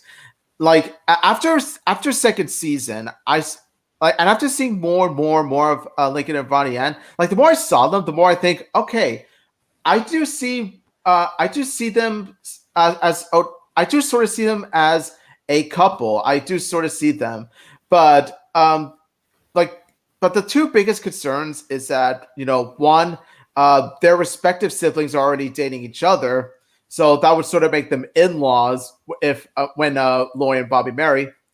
And not blood related though. It's okay. Yeah, so that should be fine. Okay, that's true. and two, they live far away too. So honestly, Lori and Bobby make it work. Lori and Bobby make it work. That's true. That's true. You're getting counterattacked by Sunny here. I got you here on this topic. That's actually true too. And so honestly, like the way I see Ronnie Kim right now, I'm just the way I see them more of like it can work either way. Like they work really great as friends, just friends as well. But I also see that their relationship works so well because the thing is with Lincoln and Ronnie Ann, their relationship has their relationship builds up. Their relationship slowly builds up. You know what I mean? Like I love that they take the time to develop Lincoln and Ronnie Ann into becoming a real legit potential ship. Like I like how they don't just rush it. Mm-hmm. So honestly, I sort of think I sort of think okay, Ronnie Ken has been like for me personally has been like change of phases. Like phase 1 where I think okay, I don't really see them as a relationship. They're just friends more than anything. Phase 2, I'm just like, oh, okay, we get some more built up. We're getting some more built up. They could actually work as either or. Phase 3, I'm starting to get closer to phase 3. I'm just like, oh, okay, ship them right now. Okay, like all aboard, all aboard the ship, all aboard the Ronnie ship, aboard the train. That's why we need more of them. That way, Omi gets to phase 3, and then we can celebrate. Land ho! He's there. He's not there yet. We're not there. We're not there yet. But I mean, like right there, we're gonna push that boat so Omi is right to phase 3. We're not there yet. But the thing is that it's just it's riding along right now. I mean, look, horoscope, utter mess. There's just potential of. That scenic curse. Yes, that certain curse. I'm saying it. They're really going to potentially put them right here for Ronnie Ann and Lincoln to become a real couple, of course. And it really does. It really does. And it really does show very well the relationship, the bond, the connection between the two because they've helped each other grow themselves. Like they helped each other grow. Lincoln helped Ronnie Ann grow because of the fact that Lincoln was her only true friend in Royal Woods. Keep in mind, Ronnie Ann had nobody before Lincoln came into her life. But when she moved to Great Lake City, because of Lincoln, lending a hand to Ronnie Ann, like because of Lincoln being a genuine friend to her, it makes her have more faith in having more friends. So that's why in Great Lake City you see her more joyful, more cheery, more friendly.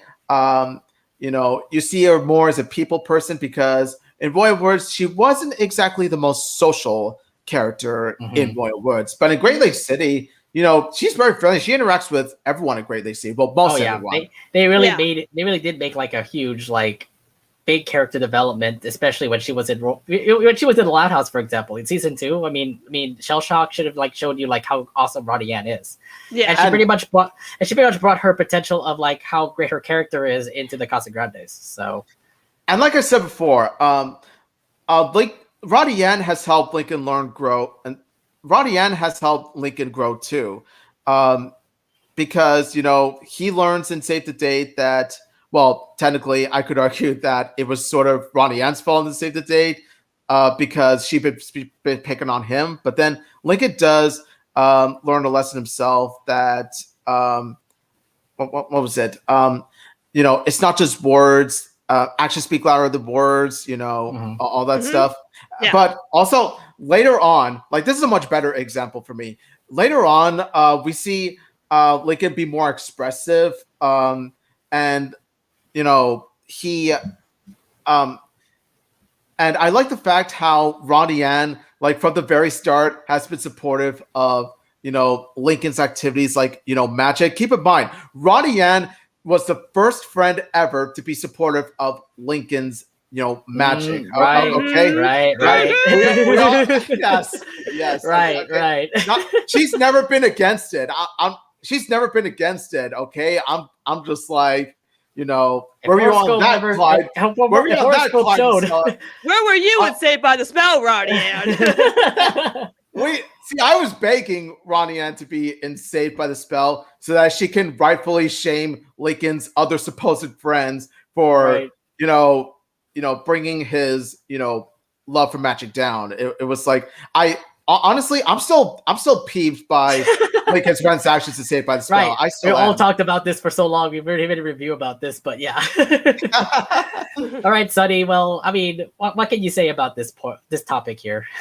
Lots. I know. I'll try to summarize. Well, we did say a lot of stuff that I was going to say personally. Let's grab some popcorn. I feel like I'm a very good influence because Obi just said exactly what I would say in this subject. But like from the start, obviously, this is Save the Date was the episode that introduced me to the Loud House. I mean, when I found out that Lincoln was going to have a love interest in the show, it piqued my interest, and then like. I liked the end where it was like the kiss, like, oh, what's gonna happen next, But even as a first viewer, I was like, well, they're not gonna be boyfriend and girlfriend right away. I don't want that to happen. Like, I want them to develop and dance and April Fool's Rules. Like in season 1, you see that their relationship is slowly building. Then season 2, you have Shell Shock, Relative Chaos, and Back Out There still has the best scene.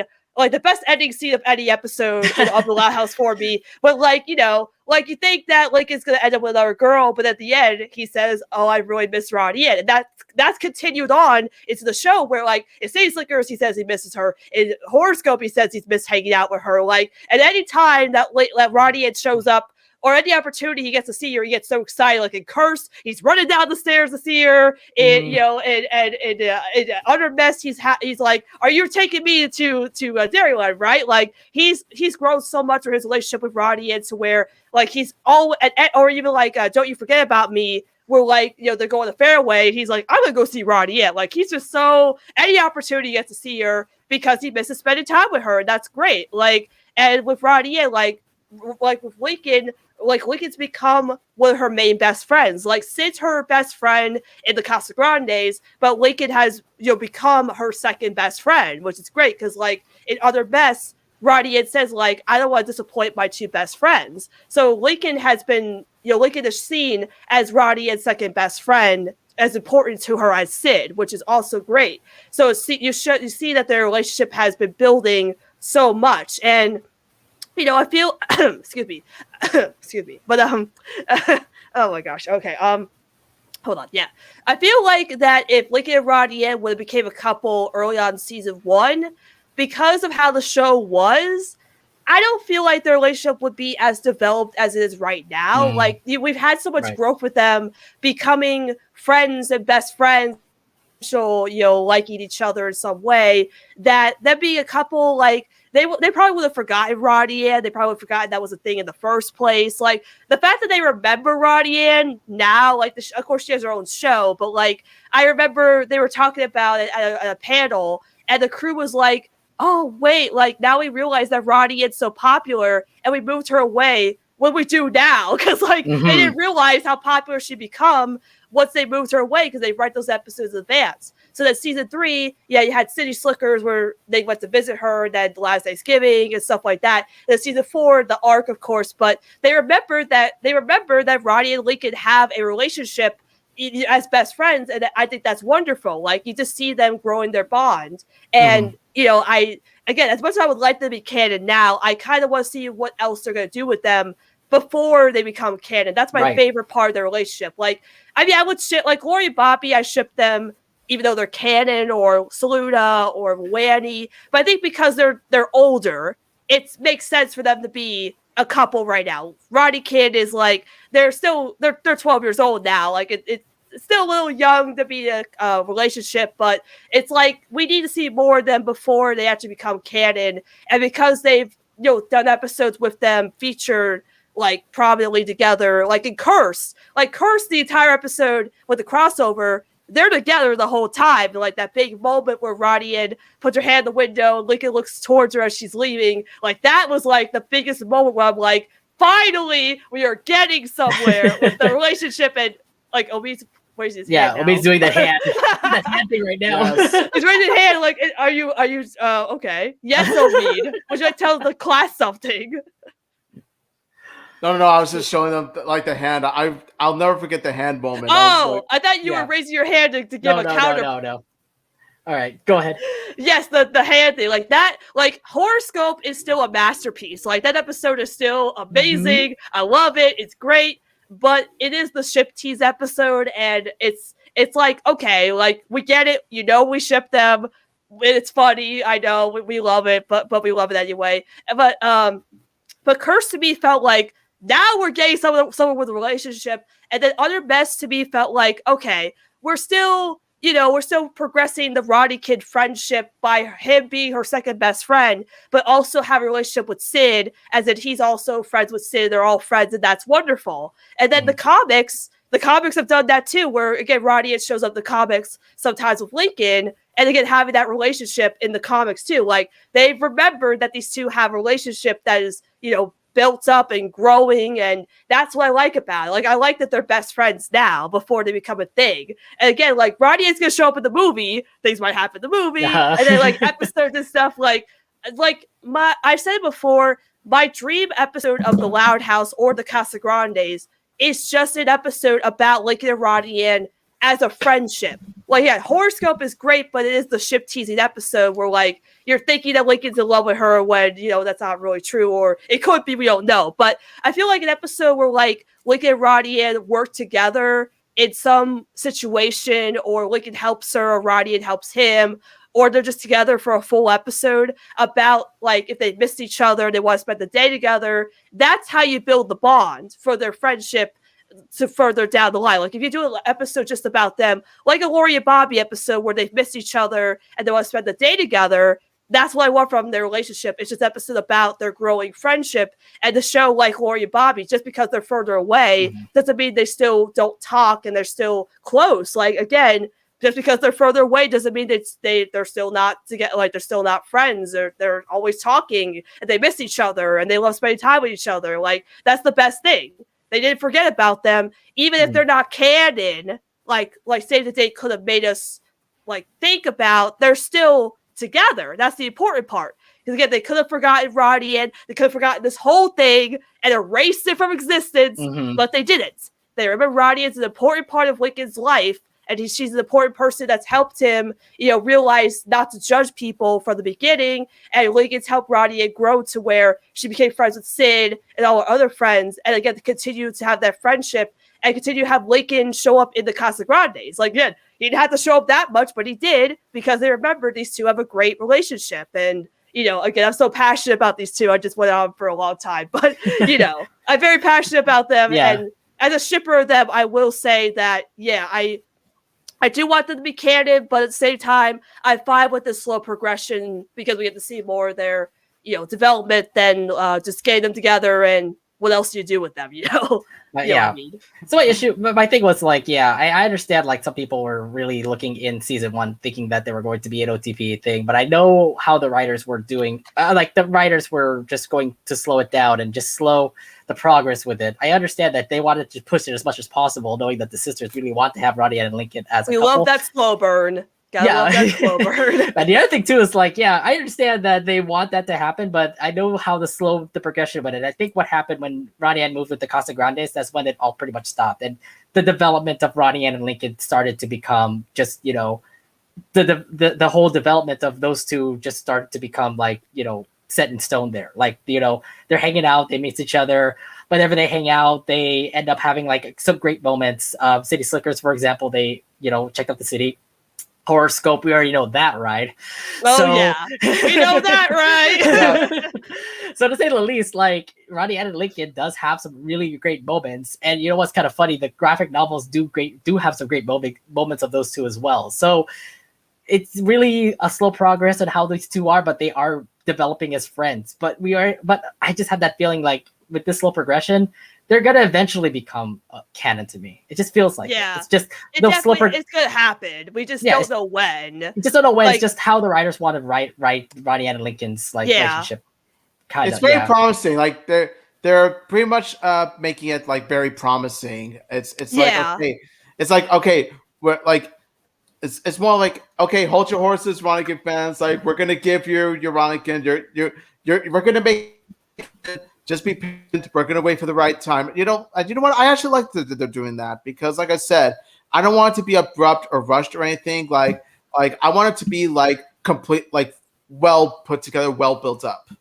The arc needs to be completed before they become a thing. Like, exactly. Like in the Loud House, like I liked that. Like in the Lenny episode, I liked that they had Ronnie and come back in the main show, and like and Ronnie had just hung out for the day. Like that's an episode. Like I want to see that in the show. Like I want to see an episode about that. Like I like some people have said like you should have had that in the episode that was important to the plot. I get that. I totally believe that. Like a lot of people were like, "Oh, Sonny, you shouldn't be happy that Ronnie Kid showing up in an episode that should have been important to the plot of Lori's college thing with Lenny being upset about her." And I'm like, I get that, but if I see Lincoln and Ronnie, I'm gonna be happy. Okay, they can be in the corner of the episode. As long as those two are together, whatever. I will be happy. As long as those two are progressing. I mean, exactly. They're hanging out. They're progressing. That's all that matters. I don't care. If they're like in the corner staring at a paint drying. I'm gonna be happy to see them. Okay. At least you see the progression that they're good friends. Yes, we get we understand that. So I just love the whole thing that they're doing right now. We just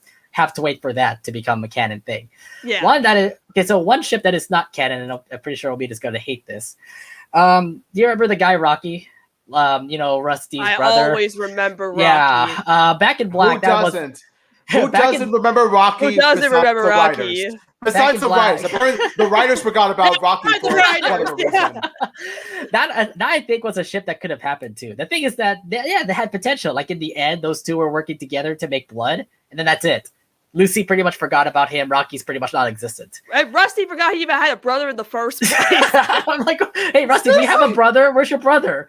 What happened to Rocky? Divorced parents, probably. Rocky went away with his mother, who doesn't exist anymore. There's no mom. That's right, because Rusty doesn't have. Well, we don't see his mom if just he actually does have a mom. Yeah, he only has his dad who like suits, for example.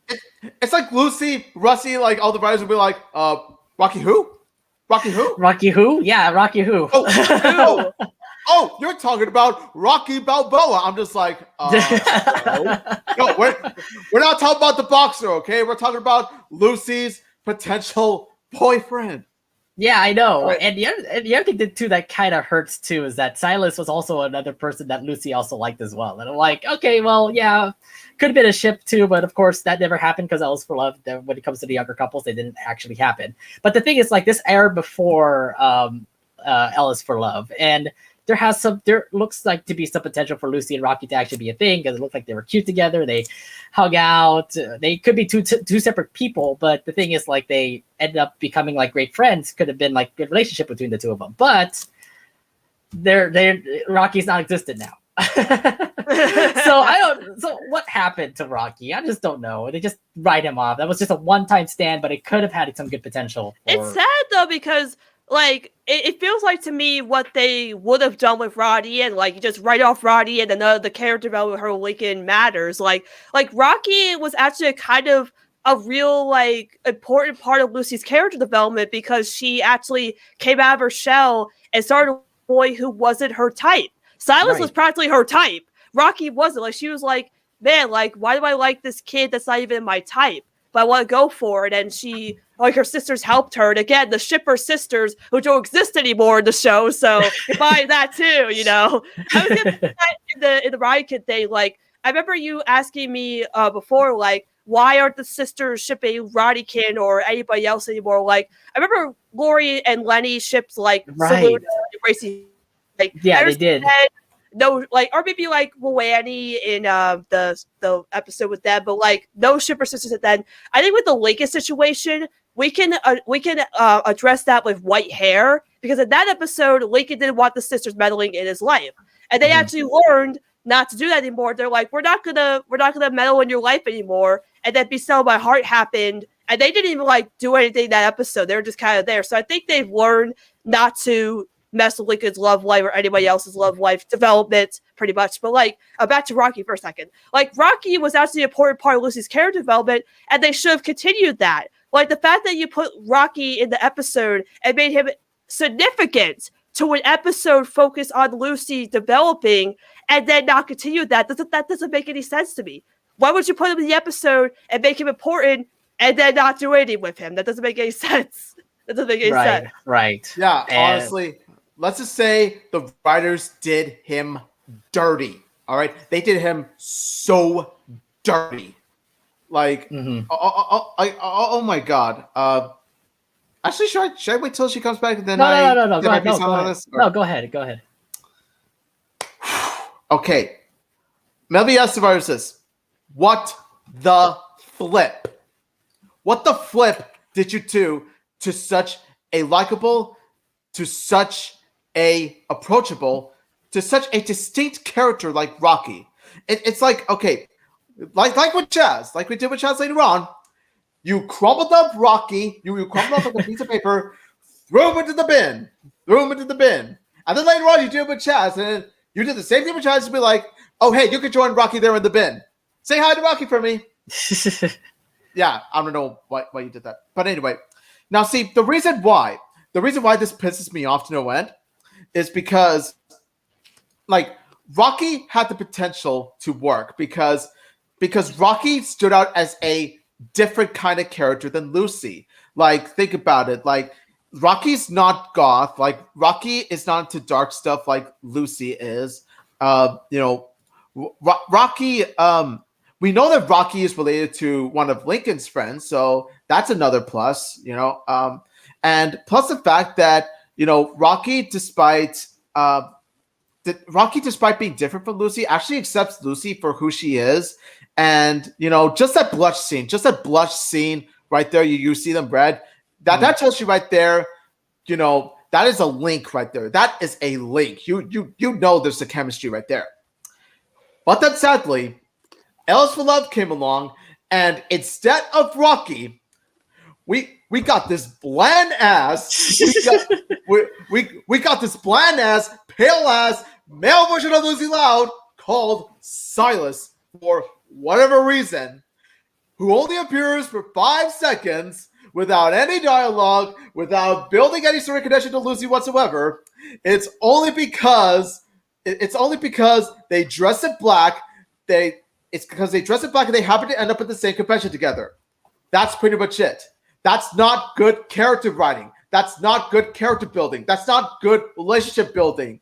That's just, insert plot device here, insert random love interest here, and then just decide to go along with it just to get the plot moving forward.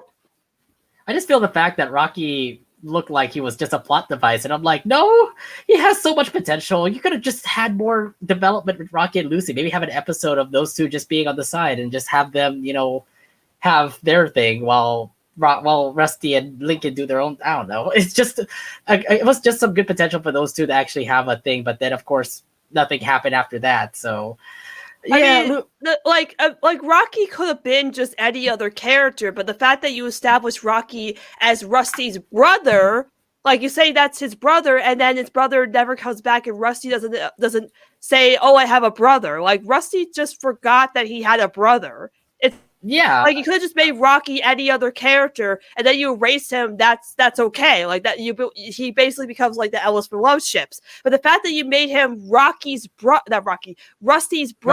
yeah. and forgot that Rusty has a brother, that makes no sense to me. Like you remembered his dad, but not his brother, who are both introduced in the same season. By the way, that's so weird. That's so weird. That's so weird. Really messed up if you ask me. Really messed up if you ask me, because honestly, Lucy and Rocky was personally one of my favorite ships because, like I said, it's sort of the opposites attract sort of thing where you have two distinct characters working well off each other. And I was hoping for more. I was hoping more from them for, Back is Black. But no, all of a sudden the writers decided, hey, Rocky's too different from Lucy. So, hey, let's give Lucy a, much more fitting boyfriend. Like, oh, let's make a male version of Lucy and just end it right there. And you know what though? Silas and Lucy were a thing, so at least there's that. Not anymore. Not anymore. In one of the episodes, I can recall Rusty cosplaying as Lucy at one point, where he was like, "What's up, players? Oh my God, Loud is in the house." That's right. And I'm just like, Rusty, you don't know your future sister-in-law all that well, do you? But that would be it. Then again, that was like a season. Well, yeah, you're right. They did. That was in the same season, actually. The same season. You're right. Yeah, that was Picture Perfect. No, Picture Perfect. It was the whole picture. The whole picture. The memories. That was the same season. I think that was actually that aired. I think that aired after Black is Black too. Yeah, it did actually. Yeah, that's really funny. Interesting. Coincidence? I think not. Yeah. Coincidence? I think not. I mean, it's just weird that Rocky was introduced in season 2, and it's like we've had like 3 seasons now without any, without him coming back. Like, Darcy's come back, and some other side characters come back. Why don't you just bring Rocky back? We want him back. You've heard us say we want him back. Why haven't you still done it? Just do it. That's all we asked for. Exactly. Nobody asked for fucking Silas. Like, okay, who? That's okay. We didn't ask for flipping Silas. It doesn't matter. It doesn't matter. It's over. If you can put Paige in the background of an episode, you can put Rocky in the back. They put Rocky somewhere. I mean, yeah, Rocky could be somewhere. They just put absolutely Chloe got it in the back of an episode, and forget that Chloe has a significant part in Clyde's episode. Then you can put Rocky in the back of an episode. Exactly. Oh my goodness. Seriously. I swear, justice for if Chloe doesn't come back, we riot too. So not do Chloe like you did with Rocky. Bring back I swear to God, Chloe. they gotta put Chloe back. They have to put Chloe back. Oh my goodness. Not as a background character with significant lines. I would concur with that point, except I'd be down for Slide too, so I wouldn't be upset. We have a comic coming out with Roddy Kid and Slide. I honestly wouldn't be too upset with Chloe, not being a part of Clyde's life anymore, because, like I said, if things don't work out with Chloe, there's always Sid. Yeah, there you go. We'll see. Fair. I mean, now it makes our ships all wondering what's gonna happen next. I mean, Sidani, Clyde, we got the OT4. Collected McLeod, we got that too. Oh yeah, we got a double date, Slide. Double date. I can't wait. You know what? We can't wait for that comic. Let's just put it at that. I mean, the shipping was one thing that was even greater. All right, so I actually do want to bring up a couple of points in the earlier seasons that kind of got us a little bit confused. There are two points I want to bring up. First off, do you remember the episode "Cheers for Fears"? I like to forget it a lot. Yeah, Lincoln and Clyde. Except for Bobby's random cameo in that episode, I'm like, oh yeah, why is he here again? He just all of a sudden randomly traveled all the way to visit Lori in Royal Woods again, and I'm just like, you can do that with Bobby. You can do that with Roddy and Loud House, okay? Bobby can just show up whenever. Roddy can show up whenever. So I'm just like, why did Bobby take Ronnie Ann with him when he was going to visit Royal Woods in Tears for That Fears? needs to happen in season 5, Loud House. Come on. I sort of feel like Ronnie Ann could have played an important role in Tears for Fears too. Like, I'm just saying. Yeah, I could dream. Yeah. my other issue too when I watched Tears for Fears is the fact that out of all the people, Chandler actually kind of gave a little heart. Actually wanted to hang out with Lincoln and Clyde after that. And I'm like, wait, really? Call that heart? Really? What hearts? What hearts? You actually do want to actually hang out with Lincoln and Clyde after they went through that whole maze, that whole scary maze, and it kind of confused me a little bit, just wondering like how Chandler had a change of heart and actually thought that Lincoln and Clyde were cool. If he had a heart to begin with, that is. Yeah, exactly. I think he was faking it. I think he was just like because they were scared. And Lincoln and Clyde being like actually getting out and not being afraid. Oh, that's actually kind of cool, but not really. Like I don't think Chandler was really. Yeah, well, the other thing too was like after that, he's back. He became the worst thing on the show right now. He's still back to his old self. He's still being a bully, and the other thing, well, he's getting more screen time too. And I'm like, oh man, God, really? We're gonna bring more of Chandler now. Every time he shows up, I'm like, come on, him again? Why? I was just like, out of the ordinary, Chandler actually gave a heart to Lincoln and Clyde. And I'm like, no, he's not. He's still the same old bully that he is with Lincoln and Clyde. So that one, and just keep it aside. Yes, I understand that episode was also really bad too. So yeah, it's pretty bad. All right, so it was annoying. Like Lincoln and Clyde's screams were so annoying as flip. Like constantly screaming their asses off. And I'm just like, okay, that's getting old really fast. Okay, come on, give my ears a break. All right. So I also do want to have one more thing to also talk about. Remember the whole future plan that Lori and Bobby were thinking about, over in Relative Chaos? Yes. So let's actually talk about that because it feels like those two were supposed to be in the same college together with their Carlos. But the thing is, Lori went to Fairway University and Bobby is still looking for a college right now. So at the moment, it feels like the plan just pretty much fell apart.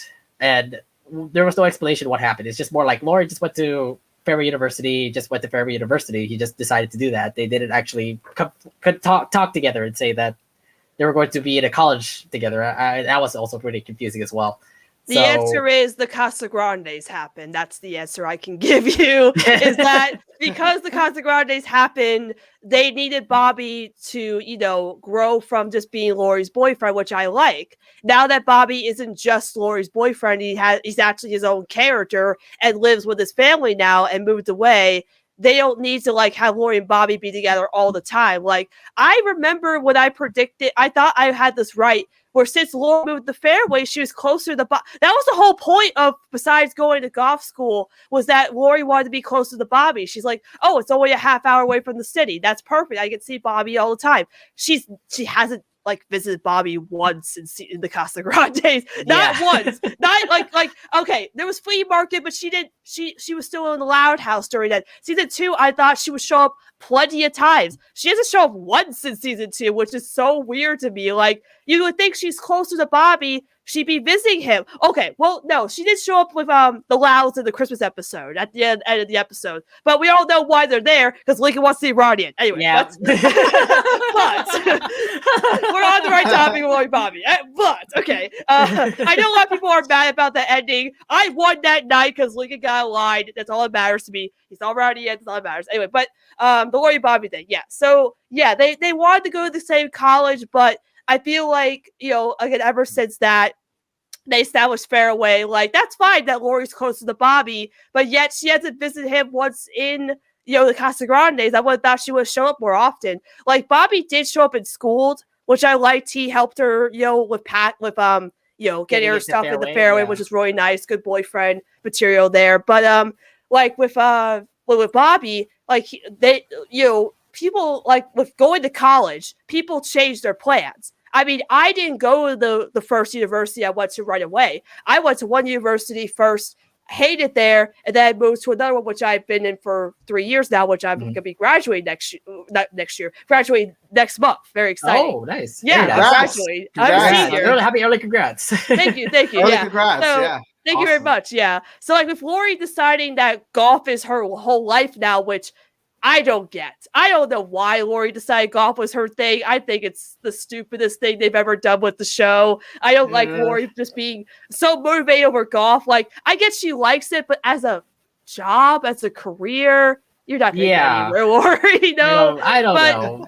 I don't know. But like they decided that like the whole fairway thing I have problems with, especially Ghosted. I feel like ever since Ghosted, they don't care about Lori's college life. They don't want to show us her college life. They don't want to show the struggles of college life. Yeah. They just ignore it like it's nothing. Like school. I have a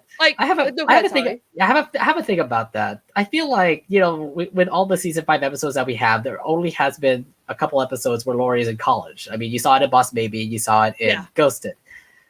I have cheating. And season cheating, right? But there's potential. I feel like there's a potential that they're trying to do something with Lori's college life. I mean, like, it's gonna be like a long shot, but I'm thinking that they can make a spin-off out of this thing too. I wish that like Lori's college years. Like they could do that. Yeah. Like I wish School should have not been the episode. Like her subplot should not have been her moving in. It should have been her first day of that should have been the first episode after school was Lori's first day of college, because college is a scary experience. Like your first day of college, you don't know what you're doing, you don't know where you're going. It's a different experience in high school, but then all of a sudden we're just dropped in the fairway environment, expected to believe that Lori's adjusted to college life so fast, like in the middle of the semester because it's Halloween, so it's the middle, or it's like the fall, so it's the middle of the semester. Like we're expected to believe she's adjusted to college life right away, and yet we didn't get an episode about her struggles of college. Like Lincoln struggled in middle school. You should have done that with Lori. I don't know why you didn't do it with Lori. Like I feel like her being in college just doesn't matter in the show. Like I'm hoping not like that's not the case. Like I hope we get to get an episode where Lori is struggling at passing her classes in college or a big test. Like Bobby got that episode in the Casa Grandes where he needed to pass that test for business school, which by the way, he's not at business school right now. I think maybe he's taking a year off first and then he'll go to business school because he's working the Mercado. I totally understand that he has a job now. Lori's in college. We should be seeing her college life now. Like we should see more of that. I don't know why they built it up in season 4, all this build up for her to go to college, only to like just do a stupid Halloween special and that's it. And then we just see tiny glimpses of it. It's such a wasted potential. If you're just going to build it up and then just do nothing with it. I feel that way too. I just feel like, you know, they're not really focusing on Lori at the moment, but right now it just feels like they're trying to set up something where Lori, we can have an episode where Lori can actually, you know, get to see how she is in college life. But like I said, a long shot it's a long shot, but I feel like they're trying to set up something where she can actually have like her own arc or her own series, for example, about Lori's college life. Let's see if that can actually pull off, because I love Lori. She's my favorite Loud sister, and without her, it kind of feels like something's empty in the Loud House. So yeah, hopefully they can like progress with more Loud House episodes with Lori in it, talking about her struggles about college life and stuff like that. Because I would imagine it would be very, you know, good to, you know, learn from, especially for those who are going into college. For us who have gone to college. Like, I really want an episode about Lori, her struggles in college, because I've experienced so much stress in college that she shouldn't be adjusting to this like that. We need to experience her life in college. We need to see an actual episode where she's struggling, she doesn't know what she's doing, but now we just believe that she's adjusted to this life and she's playing golf and there's a ghost that exists on the campus. That we just need to accept that. Like, I don't. I think it's really wasted potential. Yeah. All right. Yeah. Go ahead. Yeah, honestly, now with regards to Lori and Bobby having a plan to be in the same college, honestly, like from my experience, I could definitely say that college plans are not exactly set in stone. Because I remember I originally wanted to go to San Francisco State University, but then I was also accepted into Cal State East Bay. I got an acceptance letter for both. So I had a tough time choosing which university to go. I ended up choosing California State University East Bay, mainly because of the fact that it's much closer to my house. So, okay. And you know, I like as an alumni, I could definitely say, yeah, I felt the college stress. I really have. But at this, like, what happens in college is that, you know, there's a good and there's a bad. Like, you know, Yeah, sure. College, I had like, midterms, finals, and you know, like I felt that, the first year I'm just like, what the hell am I doing? Like, where do I go? All that stuff. Where do my classes go? All that stuff. But then, like, as time and time progressed, like my college life has gotten significantly better since I have made some awesome friends who I still consider close friends of mine to this day. Like I still cherish a friendship to this day. I've joined a few clubs. I've I've gotten heavily involved with the theater productions. I've gotten heavily involved with theater. I've been in a few plays, and overall, it's really helped enhance and build my social skills and my social life. So I do thank Cal State East Bay for that. Yeah. But going back to Lori and Bobby, like I feel that Lori and Bobby like went through like this same phase as well, where they originally had college plans, but then they all of a sudden changed their minds. They changed their colleges to go to because I think like somewhere in the middle they've developed an interest in their own. They developed an interest in their own fields, like Lori with golf and Bobby with business.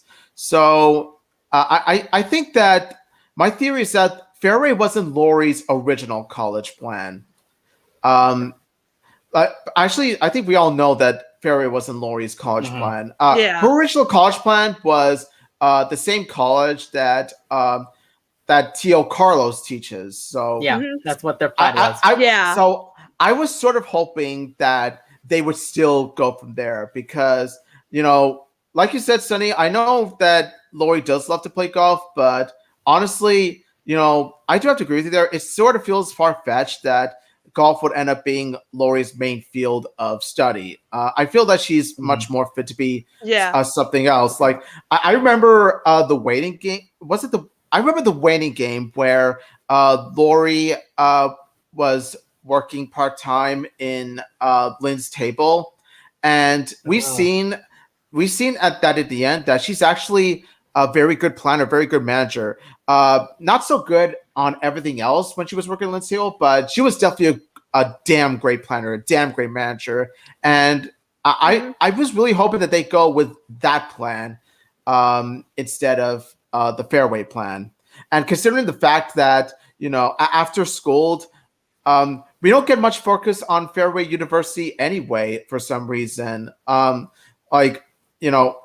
Instead of going into like realistic dilemmas, realistic situations that would have perfectly fit for a slice of lifestyle environment, like struggling with grades or all that stuff, instead we get a ghost story. And with ghost stories, they don't fit into the Loud House at all. They fit more along the lines of something like Danny Phantom or all that stuff. They don't quite fit with the Loud House. So I kind of don't understand why they went with that kind of plot.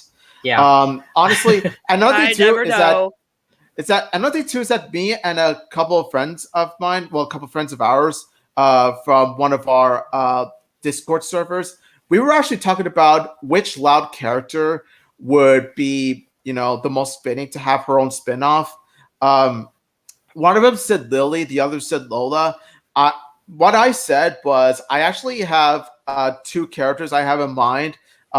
First one being Luna, of course, no bias at all. You can have Luna. You can have a spinoff with. You're gonna have a spinoff where it focuses on Luna's, music career, like her path to music career. Not just have an episode spinoff revolving around Luna, but also her relationship with Chunk, the Moon Goats, and especially with her relationship with Sam, which is the best thing. And the second character is, of course, Lori. I feel that Lori, a Lori spinoff can fit so well because, like I said, it's going to take place during Fairway University, and we're going to get an insight into Lori's college life. And an interesting thing is that someone brought up to me one of my friends brought up to me that it would actually work as sort of a Netflix spin-off, and it would actually be aimed more for like teens and young adults rather than children. Yeah, for good reason, because college. Yeah, it would make sense. What do you guys think? Yeah, I think so. Yeah. I think that would be really good if they ever pull something up like that.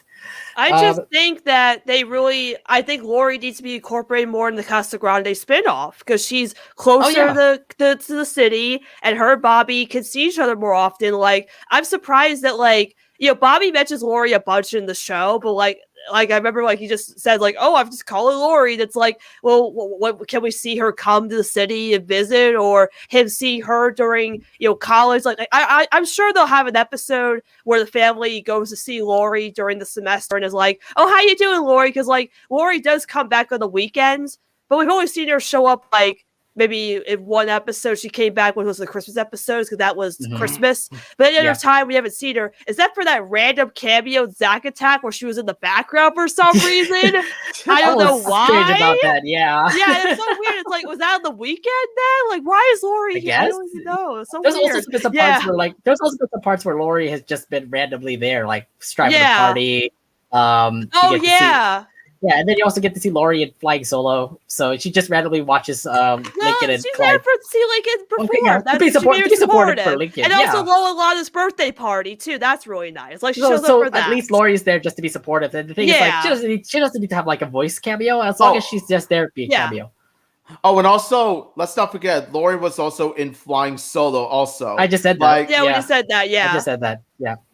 Yeah, it's like it's that moment where a character who made a 5-second cameo did so much more, did so much better for Lincoln than the actual character whose episode like we're focused on.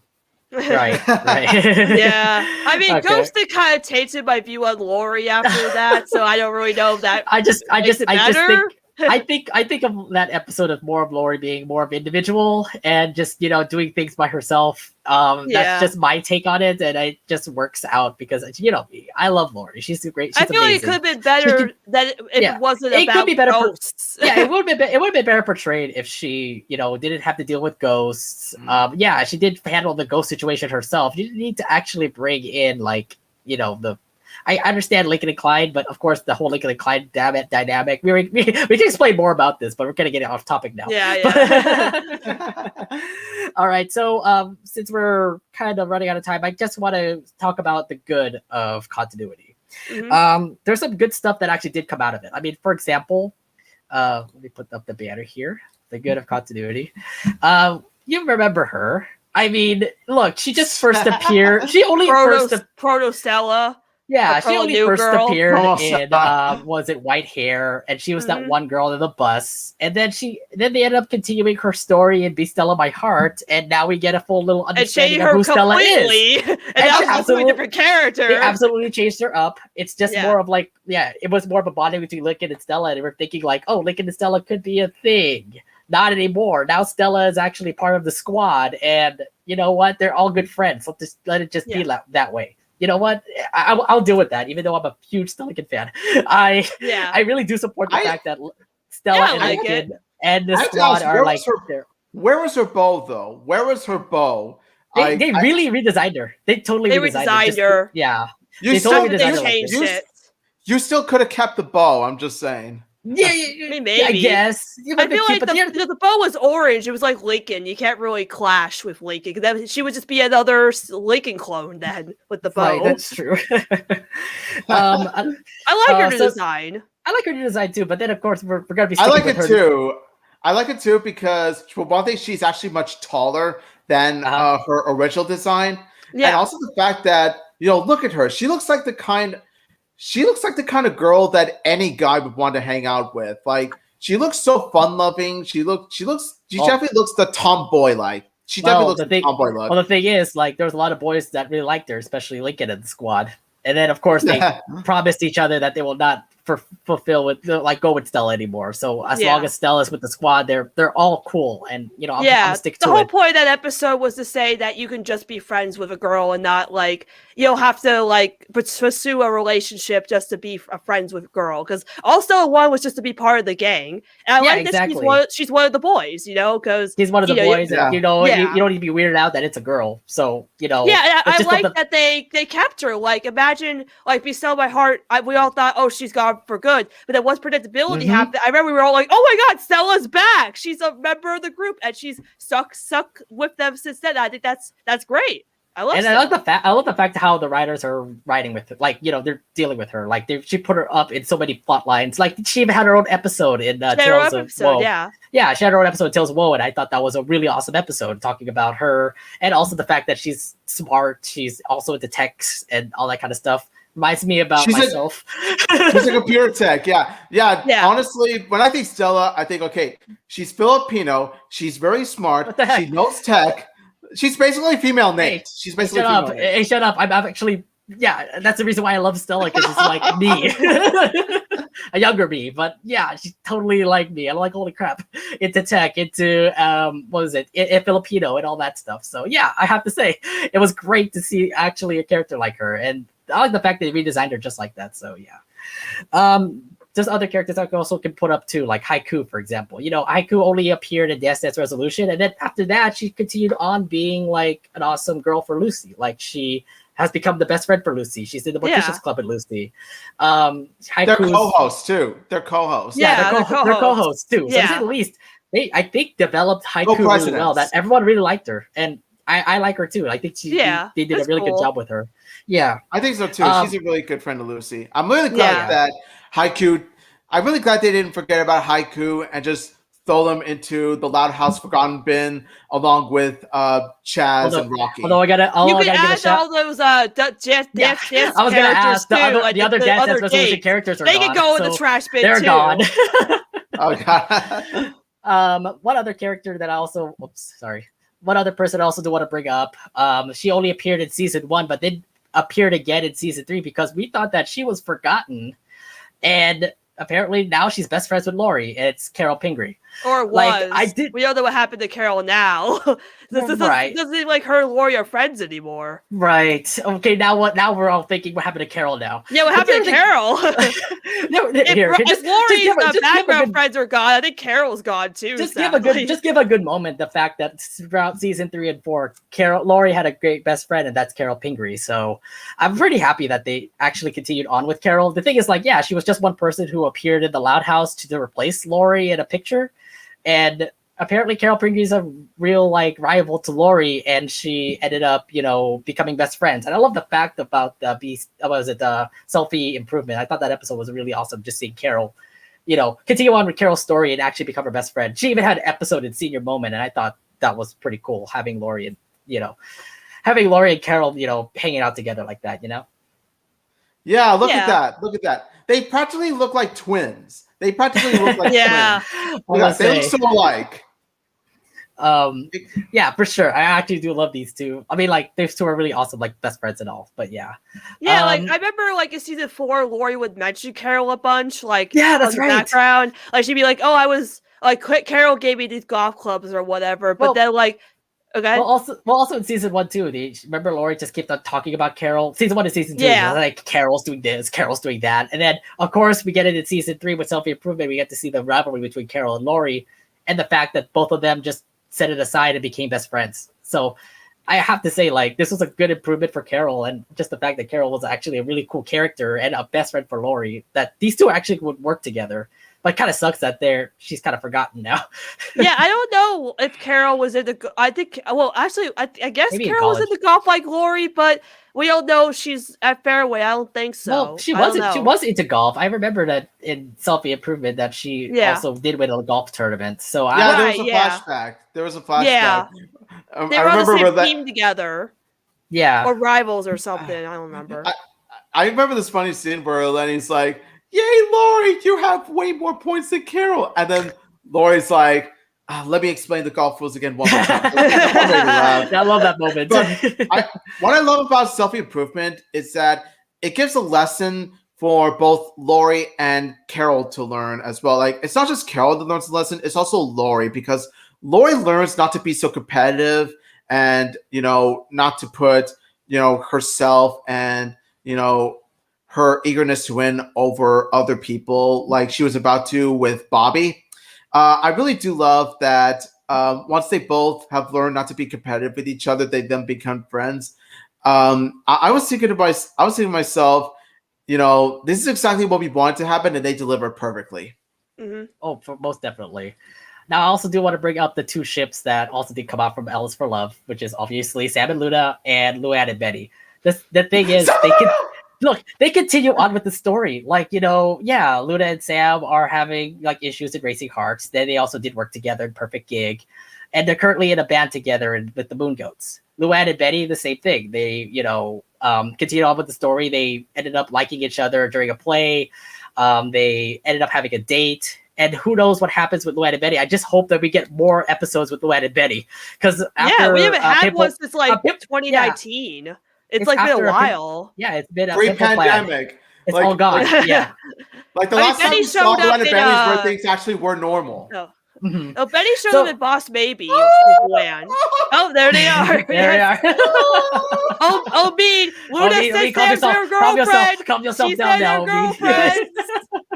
Oh yeah, they're girlfriends. That's right. They confirmed it. They're officially girlfriends. They're official right now. See, that's the one thing Undercover Mom did right. Well, that's one of the things Undercover Mom did right. It was still a bad episode, but I was still really thankful for this episode for doing that. I gotta give credit where credit is due. Yeah, and I also gotta give props out to Luann and Betty. I mean, like those two are really cute as a couple. They're cute. Yeah, we can't wait to see what next episode will come in for Luann and Betty. They did a comic with them too. I think they had a comic. Oh, that's right, they did. I remember. Well, at least they were continuing on with the comic part. Yeah, and Sam and Luna had a bunch of comics too, so it's cool they continue these relationships. Right. So let me bring up more. There's also Lynn's teammates, by the way. I mean, they appeared over at a couple of small episodes. I mean, Margot, for one example, she started off in Intern for the Worst. That's the first time I think I saw her. And then Paula, who was in the basketball team in Net Games. Then it pretty much came from there. Like Paula now appears more in season 5. You get to see Margot more also in season 4. She wasn't singled out, and I would imagine more in future Loud House episodes. But to say the least, I love the fact that even with Lynn's friends, they're continuing on with having more. Having Lynn's friends actually have more important roles. For example, like Paula is a part of the Glee Club, for example. You get Margot, who's still friends with Lynn, and they're still teammates together. So I mean, just the fact that those two are still good friends and they're still good teammates, and the fact that it's still shown in the Loud House kind of shows that Lynn is having like a good time with these guys. Yeah, definitely. Now, of course, I do really like Paula and Margot. They're really fun characters. They're really good friends of Lynn. However, I think the reason why they decided to pick Paula to still, be in the Loud House like as Lynn's turkey jerky friend, and I think the reason why they haven't included the rest of the Herky Jerky's team is I think it's because it's due to the fact that it's not just a fact for two reasons. One, I think it's to sort of like represent the injured or the disability, like physical disability because of the leg, the disabled, yeah. Uh-huh. And two, it could be now. This is just me, but I think it could be due to voice actress bias because Paula is voiced by Cree Summer. I love Cree Summer. She's an amazing voice actress, but I think that because Cree Summer has sort of a big name in comparison to the voice actresses that did the other Herky Jerky's basketball teammates. That could be the reason why. Because they wanted to keep Lynn's team sort of limited. So of course, they got to go with the most memorable one. And of course, the most memorable one is the one with the more memorable voice and more memorable design. Right. Yeah, I have to say though, I mean, like as long as we get to see these characters, it feels like there's going to be more potential for Lynn. But then again, there's like obviously more potential for Lynn throughout season 5. Yeah. By the way, what would you name the Burpin Burger? What's the best burger name? I don't know. I would say rebound. I would say the Loud Rebound was a good Loud one. Rebound. Loud Rebound's best burger. Let's go. Loud Rebound. Sonny, what about you? That's what Lenny's doing right now. The Loud Rebound. Oh wow. Okay, you got that. Damn it, Sonny. Okay. Like I honestly, I'm laughing, but at the same time, I'm sort of crying because that's the thing. Look, You have to be like Luann. You laugh over your own sadness. That's what Luann does. Oh man. I mean, Sonny, I give you props, but in terms of Lenny, I'm just like, Lenny, what the flip? Right. So lastly, I do want to bring up some good things about the continuity part, and it's obviously everybody growing up. Lori going to college, Lincoln going to middle school, Lily going to preschool, and of course, you get to see in season 5 every Loud growing up. You get to see Lola and Lana having a birthday.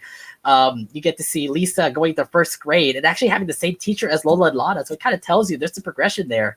So now we kind of wonder like what's going to happen next for each Loud. Are we going to see an episode where Luna? Well, we did get to see Luna go in the band together, like in band together, where they were all in a band. You get to see Luann go back into pranking after being retired. Thanks a lot, Lily. Thanks a lot, Lily. We actually see the girls, Lenny, Luna, and Luann, in high school for once in the show. We've never seen them in high school before. Now we finally do see them in high school. We need more of that. I get it. Yeah. We see that in deep cut. We saw that in deep cuts. We need more of Lily, them.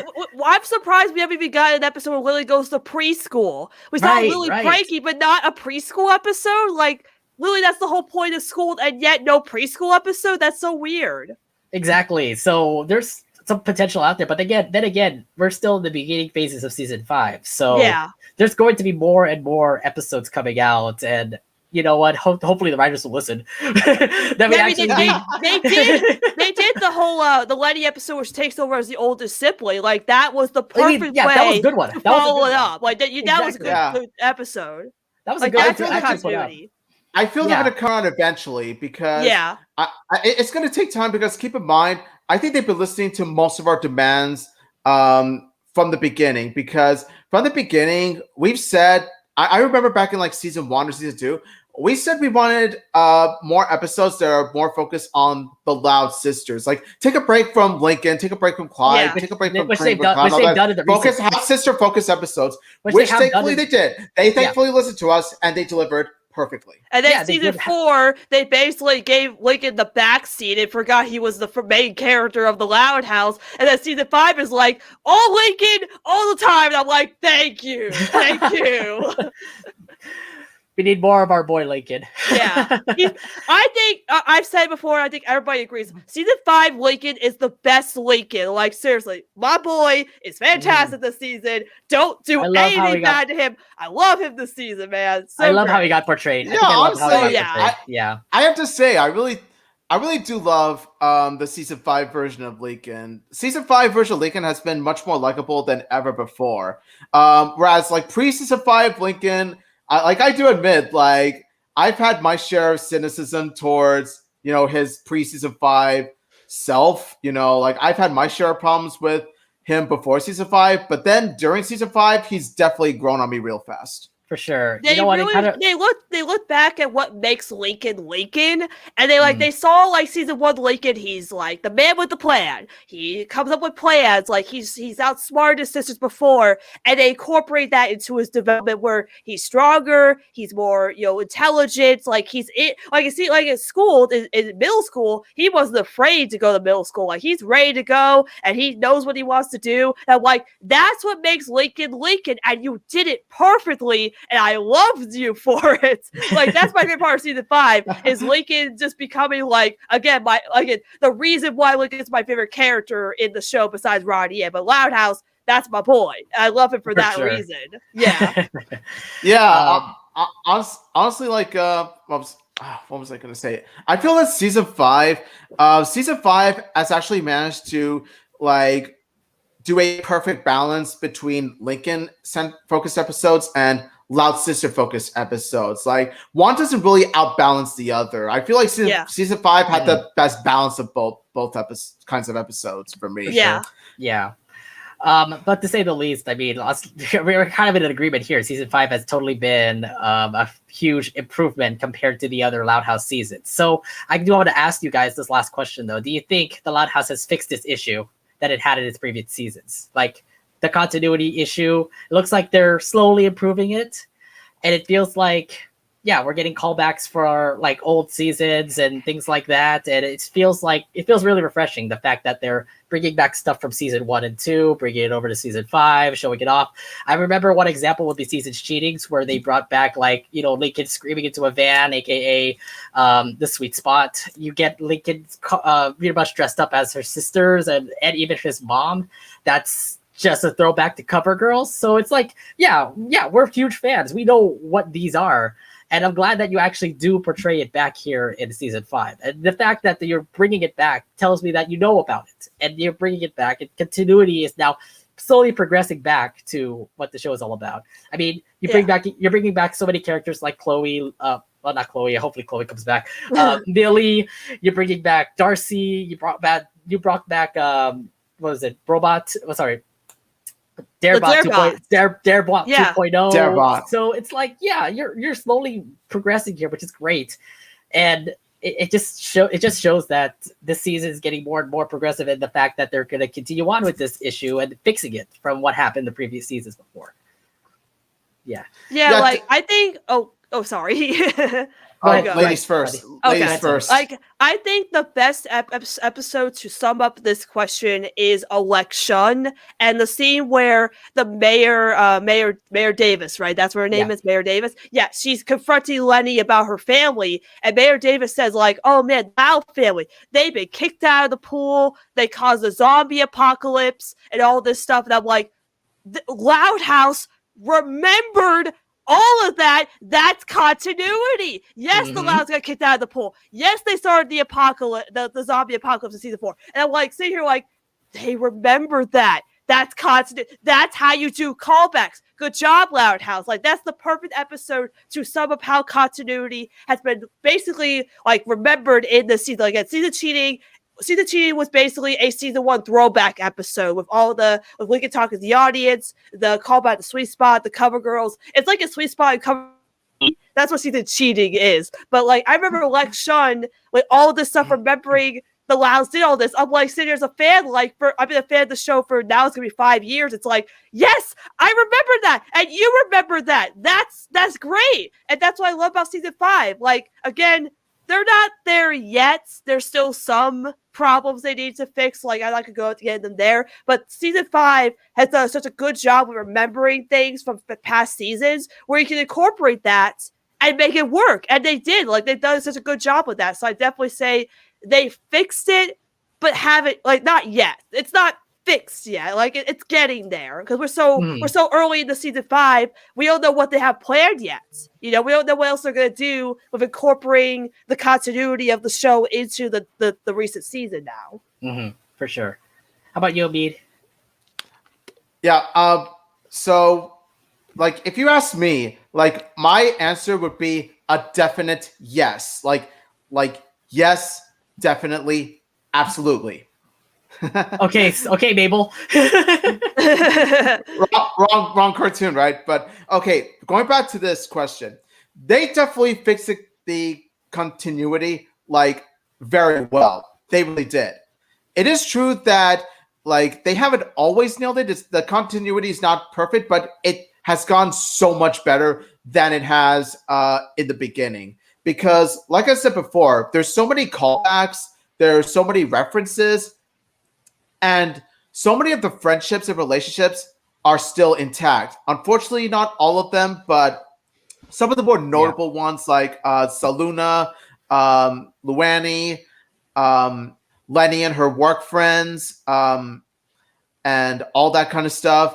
And there's just so much more that I could just list. We talked about Stella being included into the group. Of course, we talked about the development of Lori's friendship with Carol Pingree. Like, the end of Clyde's nosebleeds, like, oh, thank God, yes. they finally put it into a thoroughly unfunny gag once and for all. It was never funny in the beginning. It never was funny in the middle. It never was funny anywhere. I am so glad they got rid of the nosebleeds. Good flipping riddance. Okay. And also, most importantly, the Louds have grown up. Like, the Louds have aged.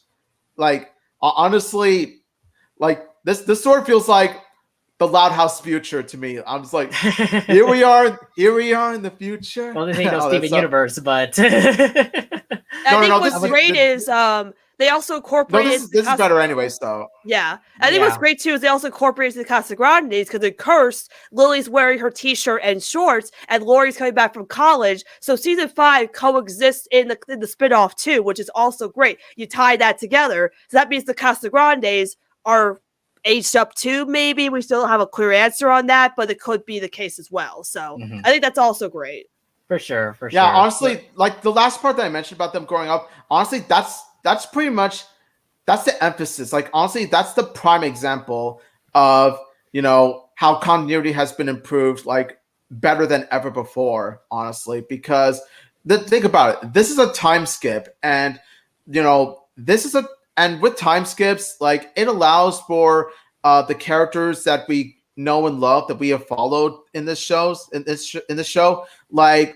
like since they've grown up, it means there's gonna be like potentially open doors. Like, it opens doors to all of the challenges that they're gonna face, pretty much all the real life situations that they're gonna have to face, like all the all the stuff that they're going to face, like all the stuff that they're going to do in which they wouldn't have done had they stayed the same age. You know what I mean? Right. Like, honestly, it is a beautiful thing. And I know for a small minority that it's a bad thing, but let me emphasize it.